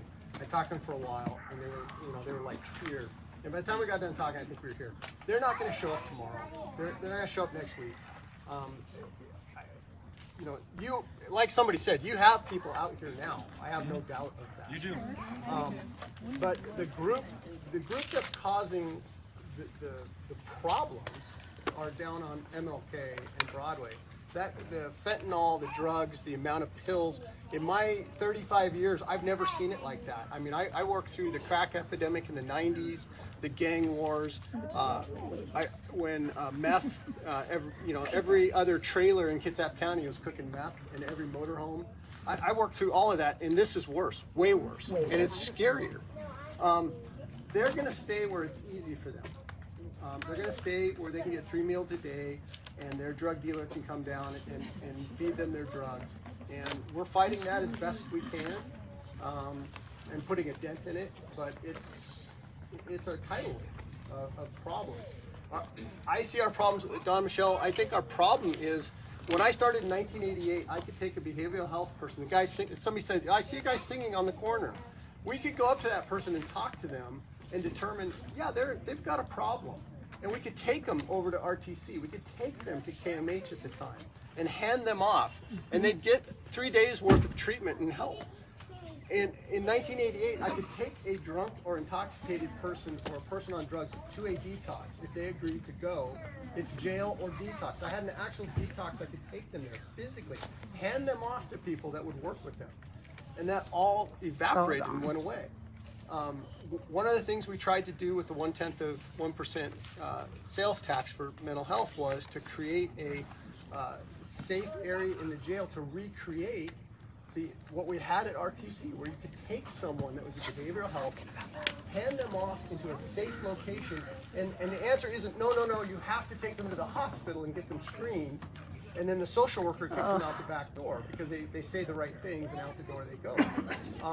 No, this is a place where they would medically screen him, and they'd say, yeah, okay, yeah, they're drunk, but they're also mentally ill.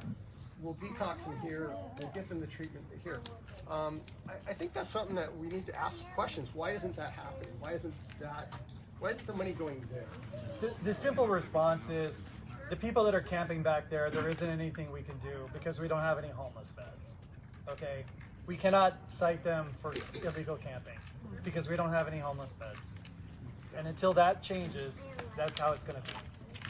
And if the grants pass decision gets overturned, we can go back to enforcing the law. Well, it's going to depend on if your city council approves a law, right? So if we have a law in place that, because we can make our own law for how to deal with the houseless issue, okay? And that's what the city council does. And then whether he likes it, agrees with it or not, Chief Wolf is going to enforce whatever laws we give him, and he's just been a champ about it. And there's been some hard things he's had to witness, and it's been not just Chief Wolf, but Chief McGanny and all the other EMTs and firefighters too. They've seen some hard stuff. And, you know, my heart goes out to all y'all with emergency services. And I'm very disappointed that levy didn't pass because it could have been more funding for them to have more staffing. But that's my own soapbox there. But as far as the laws that happen, City Council can revise a law based on a different court decision, or we could keep whatever law happens. And so the ordinance that we have, I encourage y'all to take a look at it. It's in what's called our packet. So, and honestly, that 300, 400 page packet. Right, like I mean, like the thing with government that's frustrating is they make things so inaccessible to you. And so, Mr. Chapman, do you have a copy? Oh, sorry about that. Do you have a copy of the proposed ordinance that you can forward to your neighbors, or do you have it isolated? Neighbors, okay? It is online, but like this gentleman was saying, it's like a 300. Sometimes it's a bigger packet. I had to edit the PDF to get 5 pages of the ordinance. And interestingly, part of the ordinance says, and I assume that the ordinance was the verbiage was developed by the council, correct? Yes and no. We tried to take other municipalities who have created ordinances and not recreate the wheel. One of the things that the ordinance does is it defines what an available bed is. And I thought it was interesting that the second paragraph of 9.32.010, anyways, it says if an individual or family unit cannot use an available accommodation because of the individual family member's sex, familial or marital status, religious beliefs, disability, or length of stay restrictions, the accommodation is not considered available. So I just think it's interesting that you guys took it upon yourselves to put verbiage in there that would make it like easier for somebody who is just wanting to stay on the streets. Because so my aunt is homeless. I believe my mother's homeless right now. None of us want my aunt living next to us. I can guarantee you that, right? And my aunt had the opportunity to stay with my grandmother until she passed, God rest her soul, and chose to go out and stay in the homeless encampment behind Fred Meyer, right? And I don't know what percentage of the homeless that entails, but I know it's. I'm pretty sure it's a lot bigger than the pamphlet, the 400 pages gave that credit for. So I want to address what you talked about, which is the verbiage. What that really means is that if there's places that discriminate against people, it's not considered an open bed. That doesn't mean people can't go there. But what I'm saying is, like, if it's a place that discriminates, then legally we cannot say that that counts as an available bed. If they don't want you to be there because you're Muslim and they're a Christian organization, or vice versa, whatever, that's not ethical to include. I don't think that is a case. So It seems like happens. It happens. Like there, you know, and it happens in other places, and it has happened historically. But you know, I think that in our community, we do Salvation Army. It's a Christian organization, but they happens, right? So we have Salvation Army, which is a Christian organization, and they don't discriminate, and they're a low barrier. And then what Kitsap Rescue Mission was a thing. Well, they're moving to Port Orchard. Right. So, well, that's good. So Port Orchard should have resources, right? Hopefully. Right now, I believe, are they still in Quality Inn right now? They're still in the Quality. Okay. So they're still here. Right. But are they still providing shelter space through Quality Inn right now? Ms. Chamberlain, I don't know the answer to that. I don't know that they are, but About 90 beds right now, and the facility they'll be moving people into in Port Orchard will be in the 70 bed range again. And they do pick and choose. I don't know if they're actually considered an available bed, but people are being serviced there. But they do pick and choose, and sometimes on their own. By all means, yeah. Trash the Kitsap Rescue Mission. No, I mean they pick and choose, and that's how they're. I'm not trashing it. I'm saying that they can pick and choose. That's okay. They're allowed to based on their rules and the funding that they receive, which is they don't receive federal funding, so they can pick and choose. Right. Okay, Mike. This is just this is from Ms. Chamberlain, this is not really a question, more of a statement. I think we've all carried the message that we're wanting you not to move forward with this. But I would like to address the fact that we keep calling it the 40-acre stamp of here.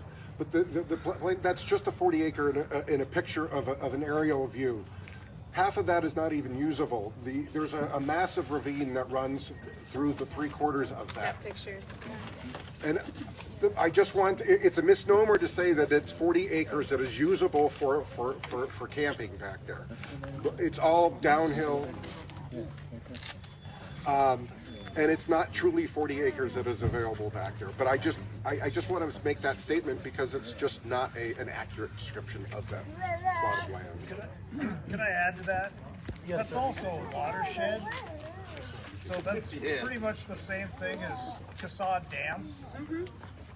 So we may not need this 40 acres right now, but in the future, as the area grows, this could be utilized as a well field, which is what it was intended for years ago.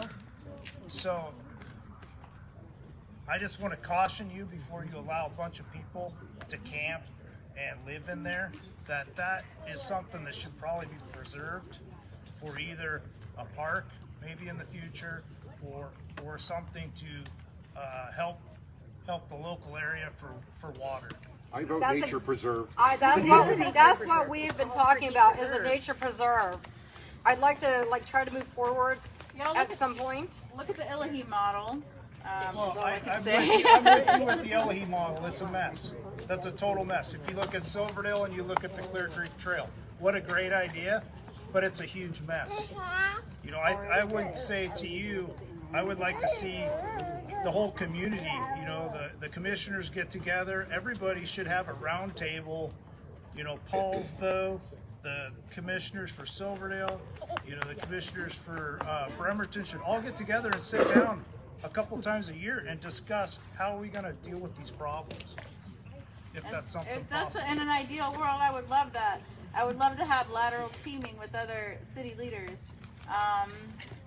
But politics is weird, y'all. I'm new to politics. I'm just a regular person. Yeah, I get and I it. would love, I didn't even get a notice about this meeting, and I called the mayor last week. I even left a message today, and I sent him an email, and he did not bother to tell me that he was coming to this meeting. I had to find out from Melissa, wherever she's at, that this meeting was even happening. Did not receive an invitation from Mr. Chapman. So when we're talking That's about, not entirely true. I have So an email, she's misinforming you about that.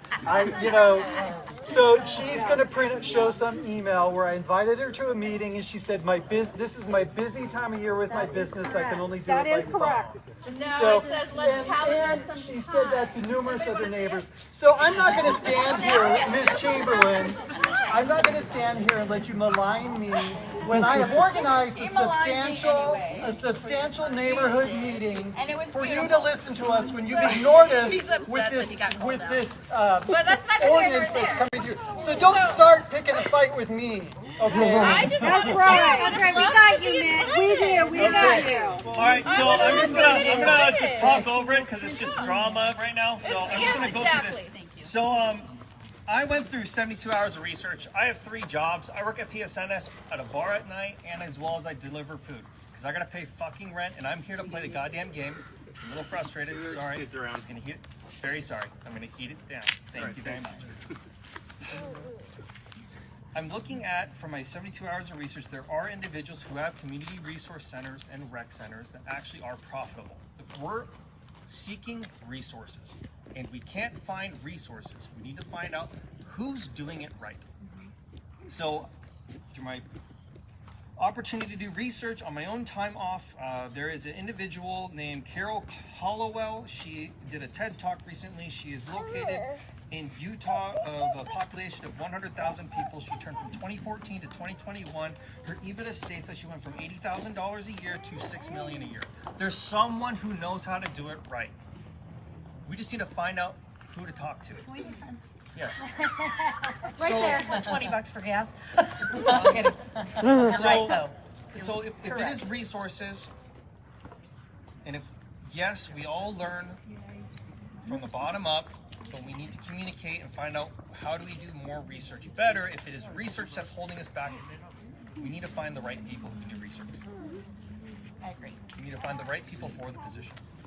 So if that's the case, that it's resources, and it's not the case that we can't get it from our tax dollars, can't get it from our donations, how else can we do it? Find people who know how to do it. That's all I gotta say. And to add on to that, find people know how to do it, the military. We have how many military presence here? We have Army National Guard base on the other side of the dealerships. We have Bremerton, Bangor, Keyport. So Manchester. I'm active duty overseas.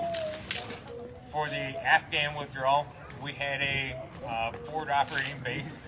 We had Connex boxes set up as shelters, and we were processing between 6,000 and 10,000 people a day. So you were saying that we don't have the resources in this county or in the state to handle 300 people. I don't see that. So why can't we leverage the active duty that we have here and the Army National Guard? Because I guarantee you, if we set up a shelter, we already have supplies here. If we set up a shelter, I know people at my command for a fact would volunteer to help staff it.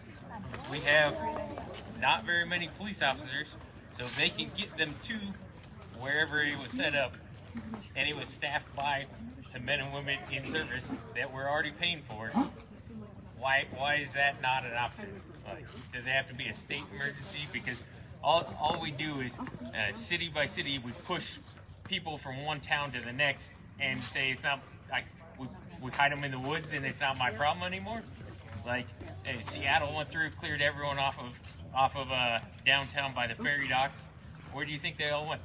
Tacoma, here, Holsbo, like. So why is that not something that the state is looking into of utilizing the people that we already have, the equipment? We already have this equipment.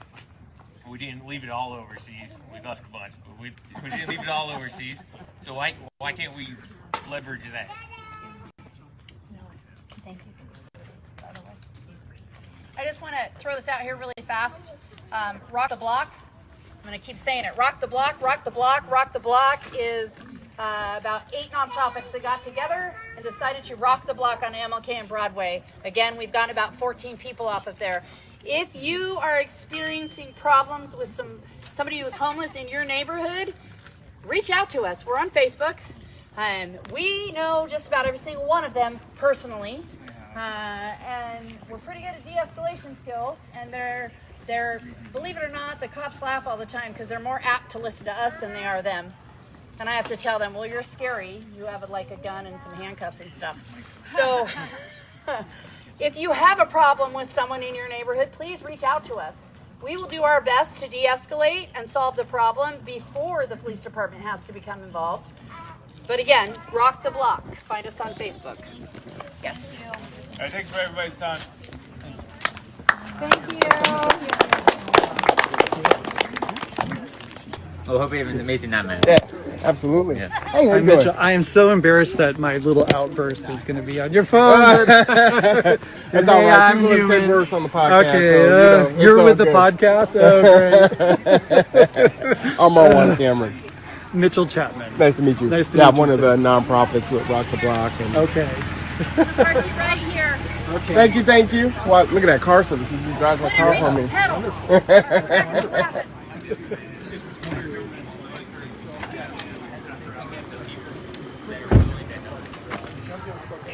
Does the good Chief Tom know about our porta potties? I don't know. We can do it overseas, but we can't do it in my I'm sure he backyard. does. I'm sure he's heard. Immediately, I've had other people like, Did you get down there today? come do Every, this. on the news, You've gone out they on release about earthquakes. Oh, it's not mine. It's his. Oh, sorry. Yeah. Your car. Well, I appreciate the Okay, what invitation. about?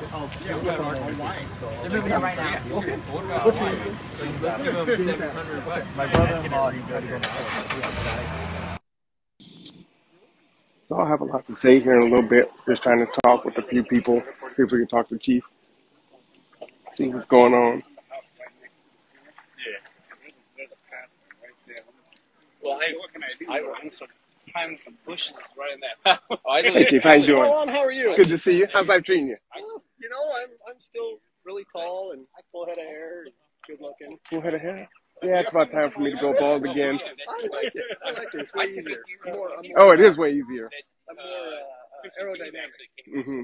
Well, I had to go through my midlife crisis like once or twice a year and just prove to myself I can still grow it. I like it. They came out. So how's the campaign trail? It's going pretty good. I can't complain. All right. I think we're doing pretty good. I don't know if you've seen the porta potties down on MLK. I have not seen those. Yep, so we got them down there, and matter of fact, I got to get them out of my name because they're actually in my name right now. Oh, they gotta go. So well, it'd be nice to. They're under my insurance too. So Oh, yeah. yeah. Yes. But they fill up in 4 days. Mhm. So where were all the feces and urine going before the porta potties were there? In all the business doorways, everywhere, all up and down the people's yards and the parking lots and the whole entire area. So, I mean, that's a lot. That's a lot. yeah, I mean, some of them were using the local businesses and stuff. But my question that I always ask is, and Don, you might know this, of the group down there, how many of them are actually from Bremerton? Because when I ask people, where are you from? I get, I'm from Albuquerque. I'm from Los Angeles. I'm from Seattle. I have run into just a handful, and I know all the Bremertonians, but most of the people down there aren't from here. I'd say it's about 50-50 right now. From what, because I asked the same question because my psychology major brain is always like, so what got you homeless? Yeah. And how long you been here? But how And, did you end up in Bremerton? I Because want the statistics. everybody always thought that Seattle was taking people and dumping them on us, and that wasn't the case. No, there are a few that come over from Seattle. They've said, well, it's safer over here. Yep. There's not as much crime and not as much, and I know because I go over there twice a week. I know it's not. I'm up on Rainier Ave, and I'm at the Tacoma Rescue Mission. I'm all around the Puget Sound, so I know that it is much less here. But it can turn into that really fast. Well, it's trending that direction. Yes, yes. It's kind of scary because like the 90s were kind of. You're the active duty gentleman? May I give you my card? So I'm one of the nonprofits Don was talking about that works together. And now we're starting to trend that way again, so that's really Yes. tough to watch. Yes, it is tough to watch. I think that a lot of times I hear often, oh, well, I had a family member here. Mhm. Yes, that's what I hear. So, Yeah. As you know, right there. Did you get a chance to walk back there at all? no, Before you got in? I got my shoes on though to do it. We can do it. I did. I got my shoes on. As soon You wanna as I go saw walk the back there? access points, though, I was I was like, gonna say, this is never going to work. so the property, I live right down there in the other neighborhood. Mm-hmm. It's a 5-acre parcel that adjoins this. So although it's not directly this, it's like there's no fence. There's nothing stopping him from walking across an imaginary line. I was like, it's a It's frustrating. I was just out of the way. I had to get directions down here.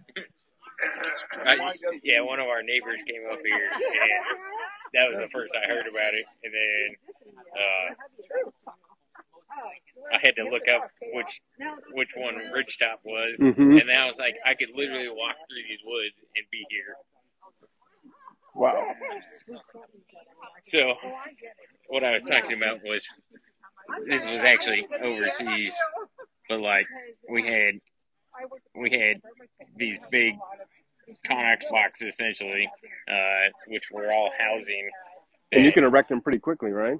Yeah, so there's different styles. So those ones were more, I guess, permanent in a sense. But then there's also like this style that are just literally Connex boxes Mhm. that they have bunk beds and little cabinets and stuff in them. Yeah. So the military uses stuff like that for housing in forward operating bases overseas and stuff. Because it's easy to put a Connex box on a plane Mhm. and ship it somewhere and put it down, and now you have And it's ready to go. You have one, and so for each line of housing rooms and stuff, you had one that was like a shower house. So got you. it was bathroom, showers, fresh water, things like that. So each individual one didn't have all these amenities, but everything was kind of centralized. So that way you could build an entire encampment. Really, Yeah. In, It's almost like a little hostel. We got a little in dining the room. matter of a week. Mm-hmm. With, in this case, security walls and all the other things that come with it. But why we can't leverage things that already exist? We don't need to recreate the wheel. Exactly. It's already there. This has been done, Mm-hmm. getting done, and doing for a long time. So why can't we leverage the experience from the military, really, and set up somewhere that you can bring all the people into one area, you can bring all the services into one area, versus we hide them in the woods, and who are these people going to walk out in there? Are you going to walk out there to try and find them? Right. So if you do that, and then obviously we don't have the police support for it, so leverage volunteers and or the National Guard. Yeah, the National Guard is for the U.S. response. Right. So why not? So it sounds like we need to get this labeled as a national emergency, right? Or at least a local one. At least a state one. Mm-hmm. If it shows up in the news every day, is that not a state emergency? Well, my fear is that folks are waiting for it to be like Seattle or Oakland or Philly before they want to try to do something. It's like, no, we can't wait for that. No, you can't wait for that. And if it's 300 people here, and how many hundreds of people in Tacoma, or how many hundreds of people in Seattle, why can't we get ahead of the game? Well, and it's actually more, right? That's a point in time count. So that's the one day they went out to count, right? Exactly. It's not accurate. And just like I said, we have the knowledge of how to fix it. You need beds. Military's been doing this. Hey, you want to start a war and put how many thousands of Marines overseas? Where are you going to put them? How do you think they do them? They aren't setting up tents. Right. We saw that through COVID, right? Yeah, we know how this is done. Yeah. And when hurricanes hit and they set up shelters and stuff, they don't just, hey, here's an area of woods, go camp in it. Like, Do you have any ideas on why that hasn't been proposed as a solution from leadership? Nope. Just seems a little bizarre that they know it's out there, and I don't being not a politician Mhm. and being in the service that I am, I don't know why, like, and so somebody's talking about leveraging people. So I actually want to. There's an organization that does technical advances for the next generation. It's out of JAGU. What they do, essentially a think tank. So they take stakeholders, and so you would take, in this case, say politicians, police, other people in specialties, and you put them all in the same room, and you say, okay, here's your problem. How do you solve it? Mm-hmm. And how do you solve it in the future? Not with, say, today's technology, but like in 10 years. Right. What technologies are going to be around? What, like, how do you get to the next thing? Like, we sit here and we don't, it seems like we don't learn from history, Mm-hmm. and we don't look ahead and say, okay, so you have 300 people on the day that we counted. So what happens when there's 600? Right. If we build 280 beds and call it good, Mm-hmm. is that the right answer? Like, No, because we're gonna have growth. And you get into the military standpoint. Mm-hmm. We critique everything. If the car got a flat tire, we would figure out what caused the flat tire. What was the root cause? What do we need to do to fix it? What do we need to do to prevent it? Why don't we do the same thing? What's the root cause for homelessness? Is it just the inflation? Mm-hmm. Is it substance abuse? Is it mental health? Is it because people are choosing to because they get free handouts from the government? Like, if you take those, you break it down, and then start tackling each problem. Like, Do you have an SOP that you can share where it kind of takes you through that exercise?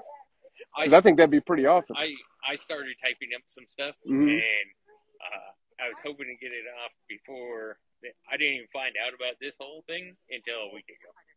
Like, it was not publicly put out. Mm-hmm. It wasn't until somebody in our neighborhood posted in our HOA page that said, "Hey, by the way, this is happening." It took me an hour and a half to find the ordinance on the city's webpage so I could try to read it. I'm on like page 150 right now. Wow. So it's time consuming, and we all obviously have day jobs too. So Well, if you scan the QR code on the back of that, that's for my podcast, and I broadcast city council meetings and the study sessions. Okay.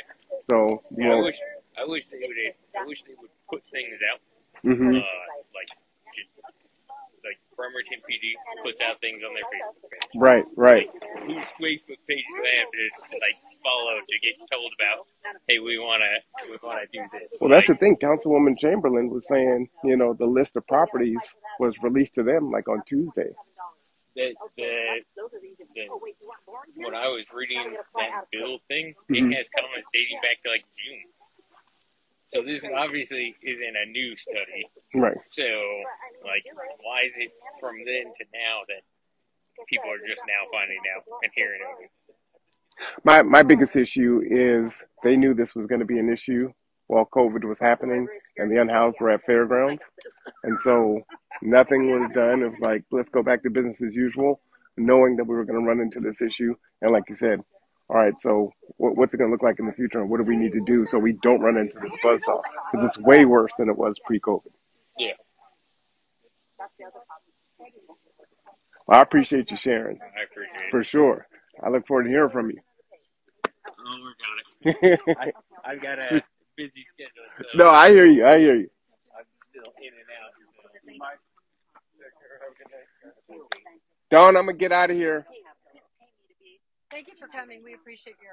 Oh, absolutely. So I broadcast out the city council meetings. I'm one of the nonprofits that works with Dawn. Wonderful.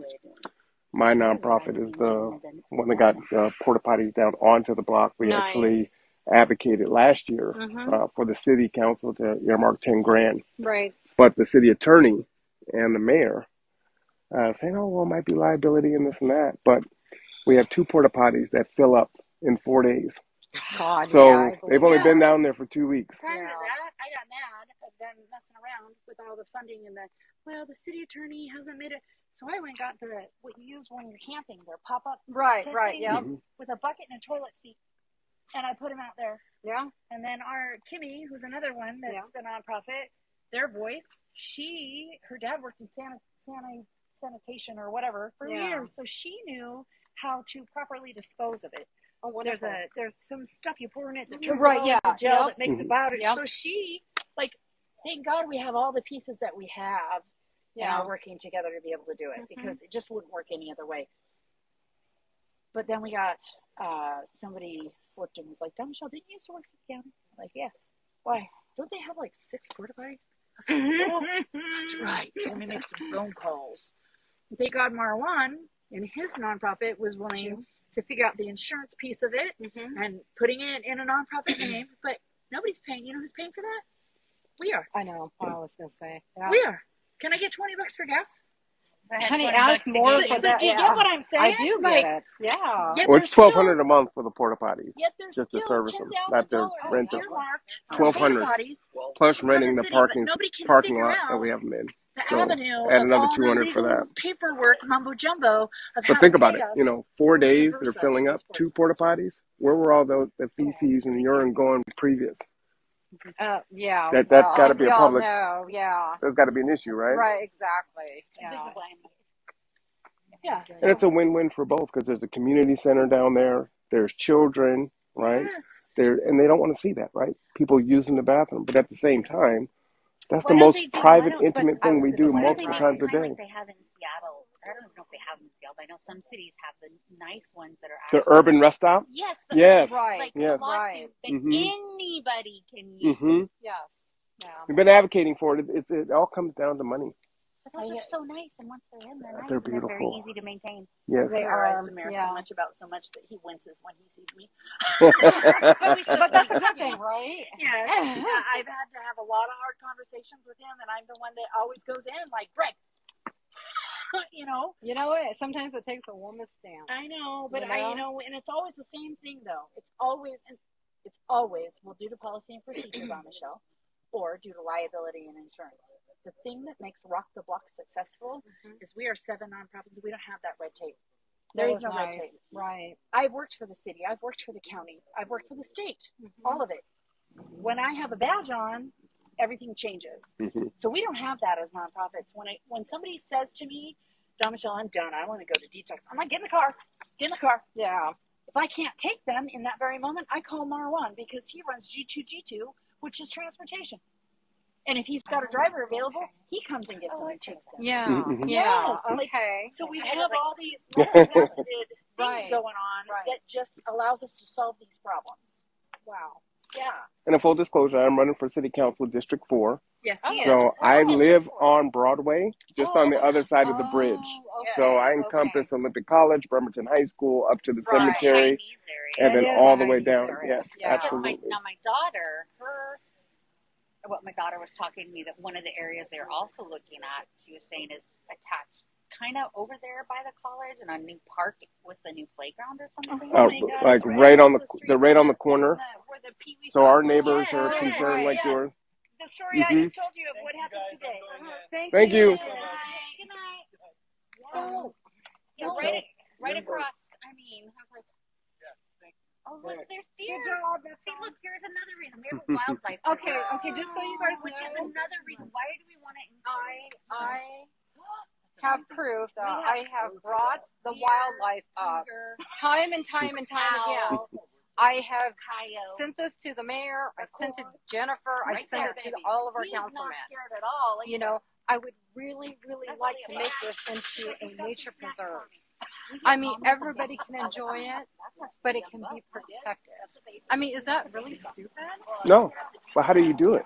How do you go about doing that? I don't know, because I'm going to call the planning department this week. I was told, call the planning department, and now that I'm pretty much not one of Jennifer Chamberlain's good friends, she's kind of let me know that she doesn't care for me any, probably because of the numerous emails. You're a constituent. Yes. Speak your mind. That's the way I look at it too, and I try and stuff, but I know it has to eventually go through them. But I am going to this week call the city council and see what steps need to be taken, because in fact, I printed out all these pictures of bucks and does and, the whole 9 yards. We have beautiful owls back there. Yes, we have raccoons and 1,000 squirrels and, birds and stuff like that. But this is such a habitat for them. They raise their young back there. I mean, this 40 acres is so important, not only for them, but for all of us, to keep it pristine and keep it clean. And I mean, city planning, I'm going to start there this week. Good, good. I don't know if I'll get anywhere, but I'm sure as hell going to try. I would say encourage all the districts to come together and say no and come up with a more permanent solution than just temporarily shuffling people around. I agree, and I've It's not said gonna that fix too. the situation. Said that too. If we all say no in a unified voice, Yep. they're going to have to do something about it. I am going to try. So city planning is going to have to answer some questions about turning that into a nature reserve. Well, it's possible because this piece over here that's not included is actually split. I believe they said 1 in 27. I think that's how many homes it's split between in this neighborhood. When this original neighborhood was built, the original realtors or land people, however, I'm not technical in that, they split it so that the plats all had a percentage of this part of the watershed. That's right. You were telling me. Yeah. Because I had some trees fall, and I was trying to get the city to help repair damages, and they wouldn't because they said, "Oh no, you're one of 27 people who actually own the land back there." Oh, wow. So, you have my permission. So there it's all you the go. houses that butt up to that piece that own that. So all the houses that could butt up to here, maybe they could do something, but I think it might be different because that's a little bit. I don't know, but I'm gonna work. You know, people can just tell me no or go to hell or whatever, but I'm gonna at least try to start working on that. Well, one other thing I'll leave you with is I also sit on the audit committee for the city of Bremerton. And in our last meeting, we found out that we can actually have people come in and ask questions. So you can attend those meetings and ask questions. And if you can't make it, you can write emails, or if you want to reach out to me, I can take it to the audit committee and bring those things up and ask questions on your behalf. Okay. Because transparency. I know, and that's what has to exactly what happen. it is. Yeah, I agree with you. I'm sorry. I'll let you go and stuff. I know. Oh, it's no worries. late and everything, but thank you so much for coming. Yeah, absolutely. And thank you for everything you do. Yeah, for sure. Thank you for your Definitely appreciate advocacy. Of course, all the time. Okay, I don't know them by name. Were they here tonight? Okay. Have a good night too. I couldn't tell you. Good night, How Karen. do you even? Good night. Thank you for coming. Yeah. How do you even get to that cul-de-sac over there? Oh, that's easy. So if you were to come here and go down and go, so you go up here, take a left, and then go down and take another left. It goes, the road starts to go up this way. Well, instead of curling around and going up, you would just turn left and go up. So you still have to come all the way in through all of. Not necessarily. There's a gazillion and one ways you can drive into this neighborhood. Yeah. You could come in through Monacola, or you could have come in on what's Cedarbrook? Is that the name of that road? What's the street? The street over where whatever the name of this road is when you turn left at the end of Monacola, or at the end of Monacola, it goes straight out. If you were to turn right, it goes straight out to Sylvan. But instead of you come in, and instead of turning right and going up towards the pool, you would turn left. The Waves live on the corner, and that's how you get to that road. Yes. But yeah, if you walk back there, We should do field trips during the day and record it and put it on live for people to see. Yes. Yeah, you don't walk back very far, and there's actually another water retention pond, like maybe a quarter of a mile in, not even that. There's another water retention pond that you have to walk around. And the few times I've walked my dog back there, you don't get very far before it's just kind of inaccessible again. But you can go up towards the pool and then over towards. What pool are we doing? The community pool? The community pool that they don't. Okay, so as you go out. Like, there's a pool in Okay, so as you go out, you can, the way to go out so you can see this, go to Ridgetop Court here, take a left, at the bottom of the hill, take another left. Is where Sylvan just drops down. That's why this is a ravine. It just drops down to right above Trayston Beach Boulevard. So this is the big hill on Trayston Beach Boulevard. Got you. Full out there. Right. And you know the part that's Yes. flat, but as you start to look this way, you start to see it angling off. Yes. This is what you're seeing angling off. So We now have you houses see. behind us and apartments and condos being built that were still in process of Yeah, getting and built. when they wanted to try to build those condos, they did an assessment on all this. You couldn't build up in here because of the grade and everything. This is all preserved. Right. That's why I'm like, y'all need to look at your environmental impact statements that have already been done. You can't do this. That's a retention pond to the city. There's another one over there. This is the watershed. Yeah, this is all Tracyton watershed. Like I said, I got really excited about 40 acres till I got out here. Yeah, you know what? So did I. We all did. Watershed. Yeah, no. And the We fact all that they did. have the fact that they put wetland on there, just it's unimproved. Let's just put it on there. And then they went, it's a wetland. Wait a minute. We elected people that actually put a wetland on there just because it's unimproved. Dude, why are you an elected official? I will say that in public because Come to the city council. that is just Yeah. beyond. We need you guys That there. is just beyond Yes. pathetic. I don't care what community you're in, but you just endangered our water source and our future for our children. That's what makes me mad. You're not protecting the homeless. You're just trying to get them out of your sight. Well, drop I'm the mic sorry. on that. Yeah, I No, was it's just all gonna say, good. mic drop, mic drop. All right, well. It was a pleasure to meet you guys. You too. Good to meet you both. Thank you for all you do. Oh, absolutely. Hopefully we'll see you at City Council. I have the 20th here today. We have to show up. Yep, absolutely. So I'll remark my calendar. Thank you for what you do, you brave lady, you. Oh, yeah? Oh, yeah, go ahead. Get your start on.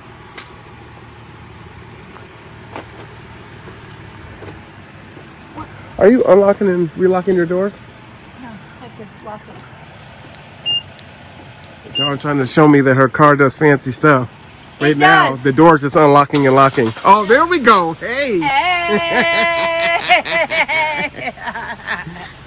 That was a Christmas present. That's a hell of a Christmas present, Yes, ain't it? yes. It gets hot in the summer, Yes. nice and cool. I needed it for Maud. And then when it's the winter time, Yes, it's amazing. You come in, you turn on the wipers, and it's like rain because there's no ice. It's amazing. Ooh, yeah, it's one of my favorite, Yes. luxuries. Yes. You know what I mean? Yes. So, any final thoughts to the folks that are on live? Just keep searching for an answer. We just have to keep searching for an answer, no matter what. This obviously wasn't it. A little disappointed. I had my hopes up because I really, like I said, 40 acres. And I was like, yes. But it's very clear to me that this is not the solution. And we just need to keep pushing. That we need shelters. We need shelters. We do. Yes. And one of my resources. biggest takeaways is my concern is it's great that we get November 1 to April 31st. That would be phenomenal. The problem is we have a lot of people that have no contact orders, folks that have amassed a lot of property and Yes. aren't going to go in, you know, folks that have been 86 Yes. or incontinent Yes. or, you know, whatever the case may be, right? It's going to be COVID again. Yes. You know, when you were still at Salvation Army, it was really bad. We were taking people out of Sally's when COVID was, we don't know what this is. And it was Yes. like, I don't want to When be here COVID with was 80 other really people. scary. Right? Yeah. And you shouldn't have to force people to be in there. Well, Yes. there's a new strain. Folks are getting sick. Yes. So I think we're still going to have a decent population that's still out in the street We are. during that time. We are. You The know? majority, like I said, the majority will go in, but there are those that can't go in. Right. There are also those, I hear people say, oh, well, they choose to be outside. They won't go in the shelter. There are people that suffer from mental illness and can't go in. Right. It's more stressful for them to be inside than it is outside. Are there those that don't want to go in because they can't do drugs in there and they can't do it? Yes, those are far and few between. That is not the majority. So where are we gonna put those folks though? Right. Those But it's not folks. just 5 folks. I mean, we're still Right. talking about, Oh yeah. 30, 40 folks. Yes, absolutely. Absolutely. The ineligible for services list, I can roll it out now. It used to be 20 names. It is literally page after page after page after page after page now. And then the other thing that I think is a really big concern is folks, even the mayor seems really super glass half full that, come May 1st, we'll have housing for people. They're not going to go back to the street. It's like, no. It's going to take way more than that. Another part of the issue is that when we housed them before in the temporary shelter from December 1st to April 31st or April whatever, there is no assessment of needs done. There is no services in place. It is a temporary Band-Aid. We are there to to make sure that they stay safe and warm for a night, Mhm. and another night, and another night, that slotted amount of time. And so the problems still arise at the end of shelter. And then we're right back to where we started. And then that's assuming that people that are already hanging on by their fingernails, who are downsizing into one of all the storage units that have been erected all throughout the city, Yes. right? That are getting to a smaller unit, now staying with friends and family, now going to their car, Yes. are also squeezing down on the system this way. Yes. And KCR and BHA, Yes. those folks are getting vouchers first because they're more stabilized, right? Yes. There's going to be more likely to be a stable housing. Yes. So you're still not going to move the population from the bottom. It's down here. Still No. an issue. Yes. Still an issue. They have to build housing Yeah. with supported wraparound services. And- They have to. And take the quote unquote out of it, the affordable housing, because Yeah. that's an oxymoron. No Yes. such thing. Yeah, there is no such thing. No. Just build it. Yes. Well, I like the active duty gentleman who was saying, hey, the military does this all the time. And I thought about that, right? I mean, FEMA comes in and I'm does sure their there's thing. some policy and procedure that Mhm. stops that. That would stop that. Well, due to policy and procedure, how many times have we heard it? Well, it's a liability and insurance doesn't cover it. I've heard it a million times. It's always the blockade, always. But we make the laws. So we have need to push change on those local policies. city council. Yes, we have to change those policies and Change the procedures. law, change the Yes. policy, change Yes. the procedures, Yes. fix it. Don't put a Band-Aid on it. Yes, yes. I love that we're in a dead-end cul-de-sac in front of a police officer's house.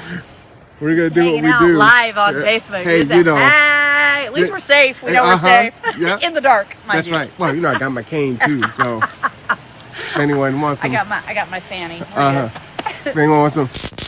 Did you get that live? Did you get that? That was amazing. I jumped. I said, oh, no. It's a shocking experience. All right, I'm You out. ready to get out of here? Don Michelle, out. All right, Dawn is out. Tomorrow's a new day. Tomorrow is a We'll new start all day. over again. I will give you some of my thoughts in the car as we walk in. Yeah, we shut it down, huh? Yes, That's what we we did. always do. We did. That's how it always goes. Till the bitter end. We're That's here. right. Until next time, ta-ta for now. Come out and play, yay! Did you start your car and then lock yourself out? I did. Huh.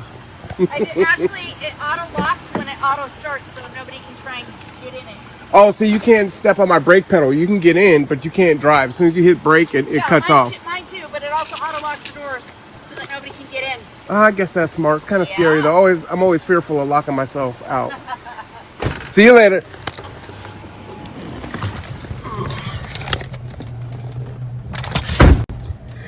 All right, Joe. Let me go on here, and I will give you my thoughts as I drive home. And man, thank you everyone who is watching and supporting. Right, it's good to see the community come together and make their voices heard. This place was packed. If you were watching earlier, this roundabout was full of people. Super full. All right. Let's head on home. Might be a little too dark to kind of show you the way out here. Let me flip it around just to kind of show you. This is back in the cut. And Dawn and many other people brought it up. This isn't a great spot for services, right? This is way back in the cut. You can tell people were definitely super emotional, just like they are down on ML King, right? And everybody feels the same way. ML King shouldn't have to deal with this issue. The residents, the community centers, the Marvin Williams Center, these folks shouldn't have to deal with the situation. Whether it's District 1, 2, 3, 4, 5, 6, or 7, it is going to be an issue wherever folks are pushed off to. Oh, look at that deer. You see the deer? See the deer back there? So what we have to do, I should have followed her out because I don't even know where I'm going. What we have to do is speak in one voice and we have to demand a permanent solution. Now, earlier in the evening, there were some residents that were talking about pooling their money together to buy up a parcel to kind of protect themselves. See, I done turned into a dead end. Boy, it's going to take some doing for me to get up out of here. To buy a parcel to, kind of protect against having the unhoused come to their area. And so in that regard, it makes me believe that they would be willing to put money toward erecting a shelter, something that's going to be a more permanent solution for our unhoused population. And it's unfortunate that we have to address the immediate issue, but we have to address the midterm issue and the long-term issue, right? So immediately, folks want relief. Ooh, another deer. Look at that. You got to drive slow down here, right? We don't want that deer to run in front of the car. Look at that pretty deer. Hey, deer. I see you. Don't charge my car now. All right.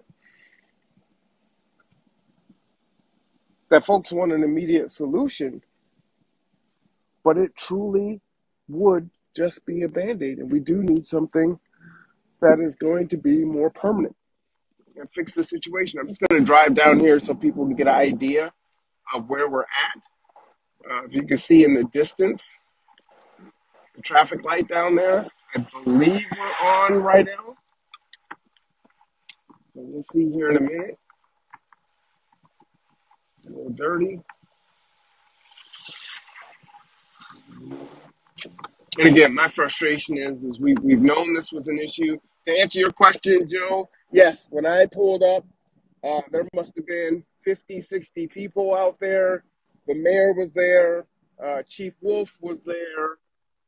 We were in an officer's neighborhood, which is where that took place. Councilwoman Vice President Chamberlain was there.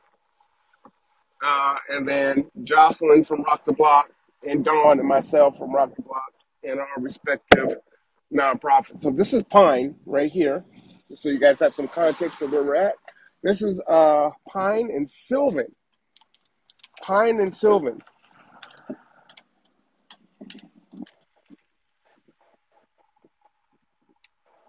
So not great. I'm definitely not a fan of the location, like Don said. I was very intrigued with 40 acres, like, oh man, 4 acres. It's like, oh, this would be perfect. Yeah, nothing could be further from the truth, unfortunately. So that's not going to be a good deal. Services are going to be paramount. And so we need to figure something else out.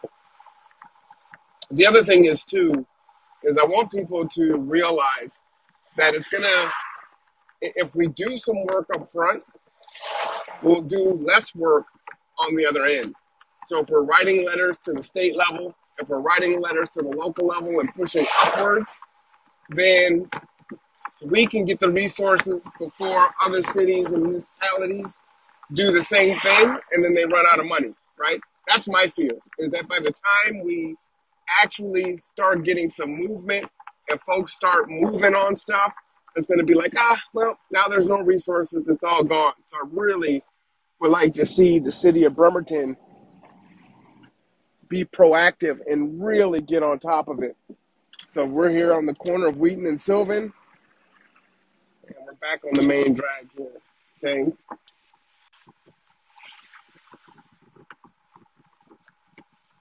So I would like to see us do that and not run out of funding. That is definitely a fear that I have, that could be the case. So I hope that's not the case, but we got to jump on it now. And the things that the 7 nonprofits are doing is all well and good, but they're tired and they're thin, right? Kimmy's asking for help. Kimmy and Kelsey, those are the medical staff. So, Dawn can do some of that work. I can't do any of that work. So we all have our part to play, but there's so much need. And that's just 2 blocks, right? That's just 2 blocks we're talking about here.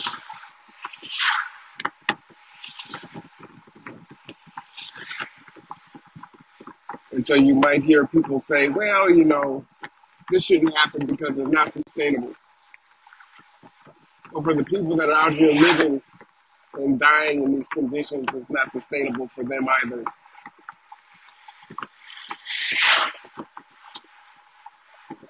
The mayor joked and said, hey, if I could solve it, I would be president. I could be president. And I really want city council to take that attitude. That's just what I was saying during public comment last Wednesday, was if we solve this issue, then we could be the consultants for other communities and bring money into Bremerton since, you know, we're so poor. It's a win-win solution, right? Let's solve the issue. We can't push it around. We can't hide it. And people aren't seeing that it's growing. So if we look at the numbers, how many people were at the Salvation Army and at the rescue mission? Think about the rescue mission when it was still next to Salvation Army, right? We're not counting that. And then now the Salvation Army or the rescue mission moves up to Midway, then it moves up to the, or moves to Fairgrounds, then moves to Midway, then moves to the Quality Inn, right? There's almost 100 people there. Well, I don't think the rescue mission ever really held 100 people, right? So the numbers are a lot higher, and I think that keeps getting missed. Like, oh yeah, all these folks will come in. Well, how many people do we have just on ML King and Broadway alone? Not to mention all the other spots throughout the city. And to that end, we are the only one Salvation Army, right? There's not a Salvation Army in Port Orchard or Silverdale or Paulsbo or Bainbridge Island. Since we're out and about, I figured we'd drive down ML King, see what's going on down on the block. So the porta potties serviced on Saturday afternoon, and they are definitely likely to be full again here on, by Wednesday for sure. They will need to be changed again. Go ahead and flip it around the other way here. There's the Marvin Williams Center. All right.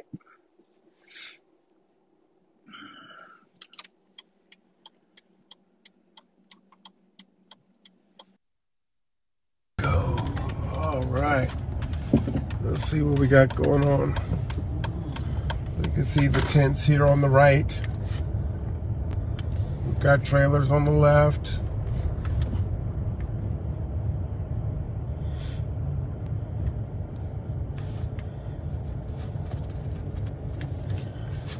Again, there are black folks down here.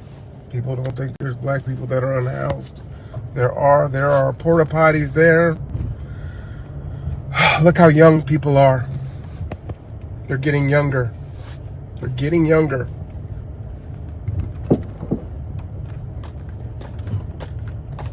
It's on both sides, right? People are in the cars. There's tents on the other side, right? People are out here. Now, that's just ML King. I'd zip around and go back down, but you know, it's 8 o'clock at night. Some of them are trying to get some sleep. That's the other thing too, is, you know, we want folks to be up during the day, and that can be difficult. As the neighbors complain, right? Folks are fighting and yelling, and there's drug use and all kinds of things going on in the middle of the night. It'd be kind of hard for you to sleep through that, right? You might also be afraid to go to sleep in that, and you might fall asleep out of pure exhaustion But during the day, if you're not doing anything, right, you're going to be tired. You're going to be tired. All right, so you can see the people are living in these cars here. We're in the Burger King parking lot here. So you've got the cars, and then you've got the tents here on both sides. This is the bathroom that was erected here because we don't have a porta potty there. Porta potties currently cost $600 a month a piece to service. We're trying to get that price down if we can. Okay.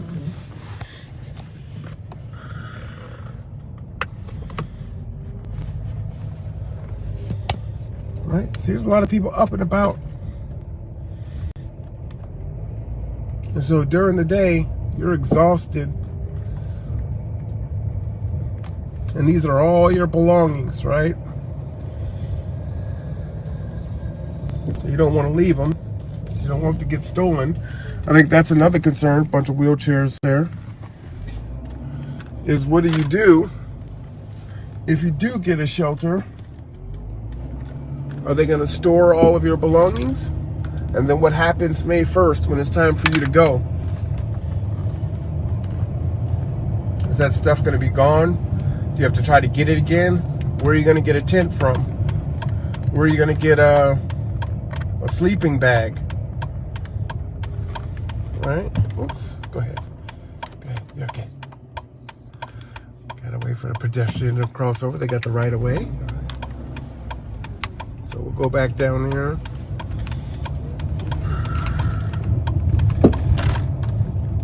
Try to drive on the right side of the road.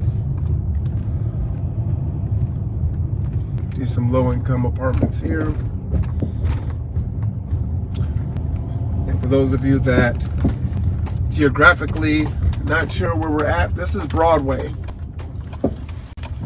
that I was just on with the tents and where I'm going back to. So we're going back to Broadway here. And as you can see, the tents come all the way there. It's the full block, right? So I just drove out of that Burger King parking lot right there. And then you can see the tents are coming all the way up to the fire hydrant right there, all right? And I am literally, this is one block.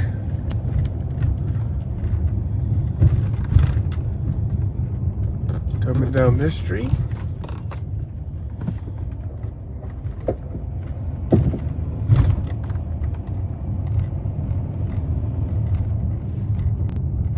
That's 11th Avenue that goes up there. And I live on the other side of 11th Avenue on Broadway. So this is 2 blocks away. Go ahead.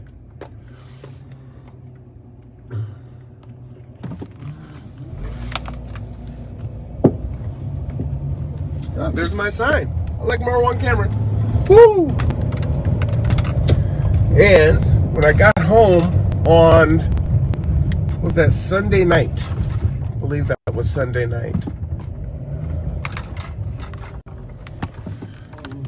Yeah.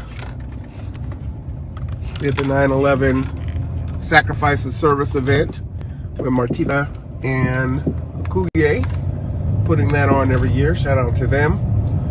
I had some mail in my mailbox, and the residents on Broadway on my side of the bridge, which I'm going to show you, out of the city's identified locations for public sheltering or public camping, I believe it's right here on this corner. All right, so I'm gonna turn here so you can see this corner here. Right there on the corner. And my house is 5 houses in on the backhand side. You know, maybe 7 houses in on the backhand side. And unfortunately, if I could turn left, because that's how you get to my house, you would see it, but you can't turn left here, so I have to turn into the college and take the shortcut.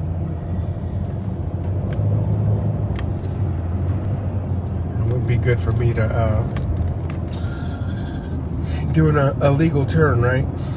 When you're running for city council, I guess I have to obey the city laws, the traffic laws. So we'll turn here.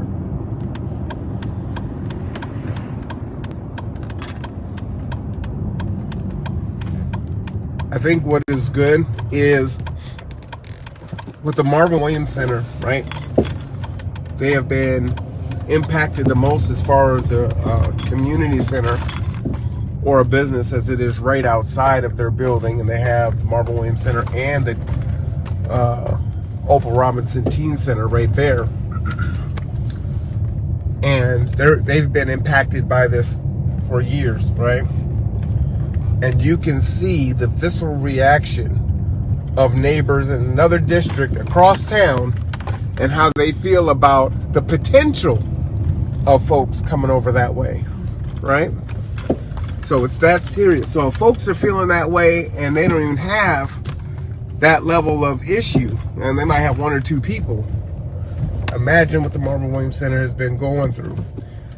And so I think what is good and will be beneficial for the Marvin Williams Center and the residents that are on M.L. King and on Broadway is hearing other voices that are saying, no, we don't want this. No, do something about it. Now the thing is it's not enough to say, not in my backyard. It's what are you willing to do so that it's not in your backyard, right? Are we willing to tax ourselves so that we can create another shelter? We have every manner of construction and engineering citizens, residents that live right here in Bremerton. And so like the active duty gentleman was saying, I see no reason on why we could not put together those shipping containers or temporary housing, whatever it looks like, and create something that is really helpful and positive. I'm just going to drive down here so you can see it. We're coming back down to Broadway again.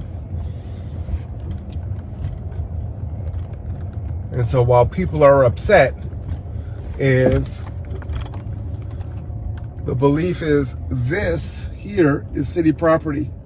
Right here on the corner, right? That's city property. Look where that house is. That's city property, right? This could be city property also. And so folks don't want that. This is probably city property, right? That's a problem. So, like I said, that was in my mailbox saying, no, I don't want that. We don't want that. So I'm gonna reach out to the person that put that in my mailbox and see maybe if we could organize the same thing here so we can have that conversation and get the mayor to come down and you know, have the conversation.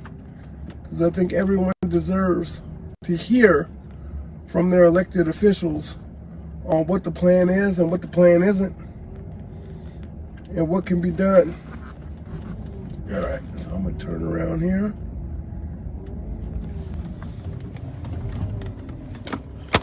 Ooh, I came close to knocking that can over. I'm so glad I didn't. And then I just turned around. So if you drive back here, and again, my house is 6 houses down. This is Res Hall for Olympic College. So this is where all of the athletes, the international students, and just some of the folks that live here in the county. There might be some out-of-staters and other folks that are staying in the dorms here. So Olympic College bought this apartment complex a while ago. And so you can see, I think there's like 80 something students back here.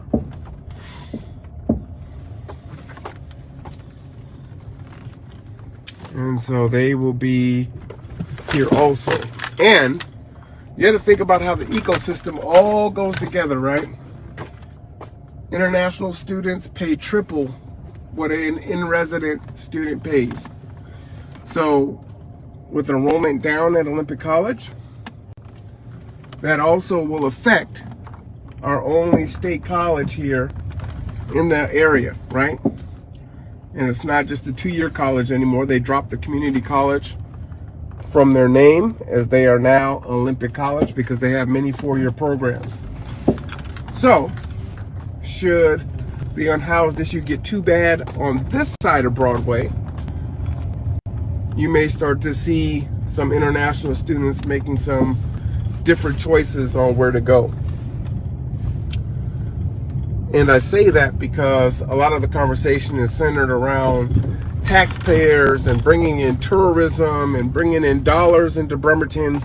And so we rely upon our state college getting funding, right? And they get money based on their FTEs, their full-time enrollments. So we already have inflation and everything else going on. So it makes it tough for people to make the choice to go to OC. But the homeless situation can make that situation worse. So all of these things go together, which is why on my particular platform, education is one of those things that I believe is paramount for our area. And I just turned around there. You saw I went back into the college. And I'm home. There's the G2 van.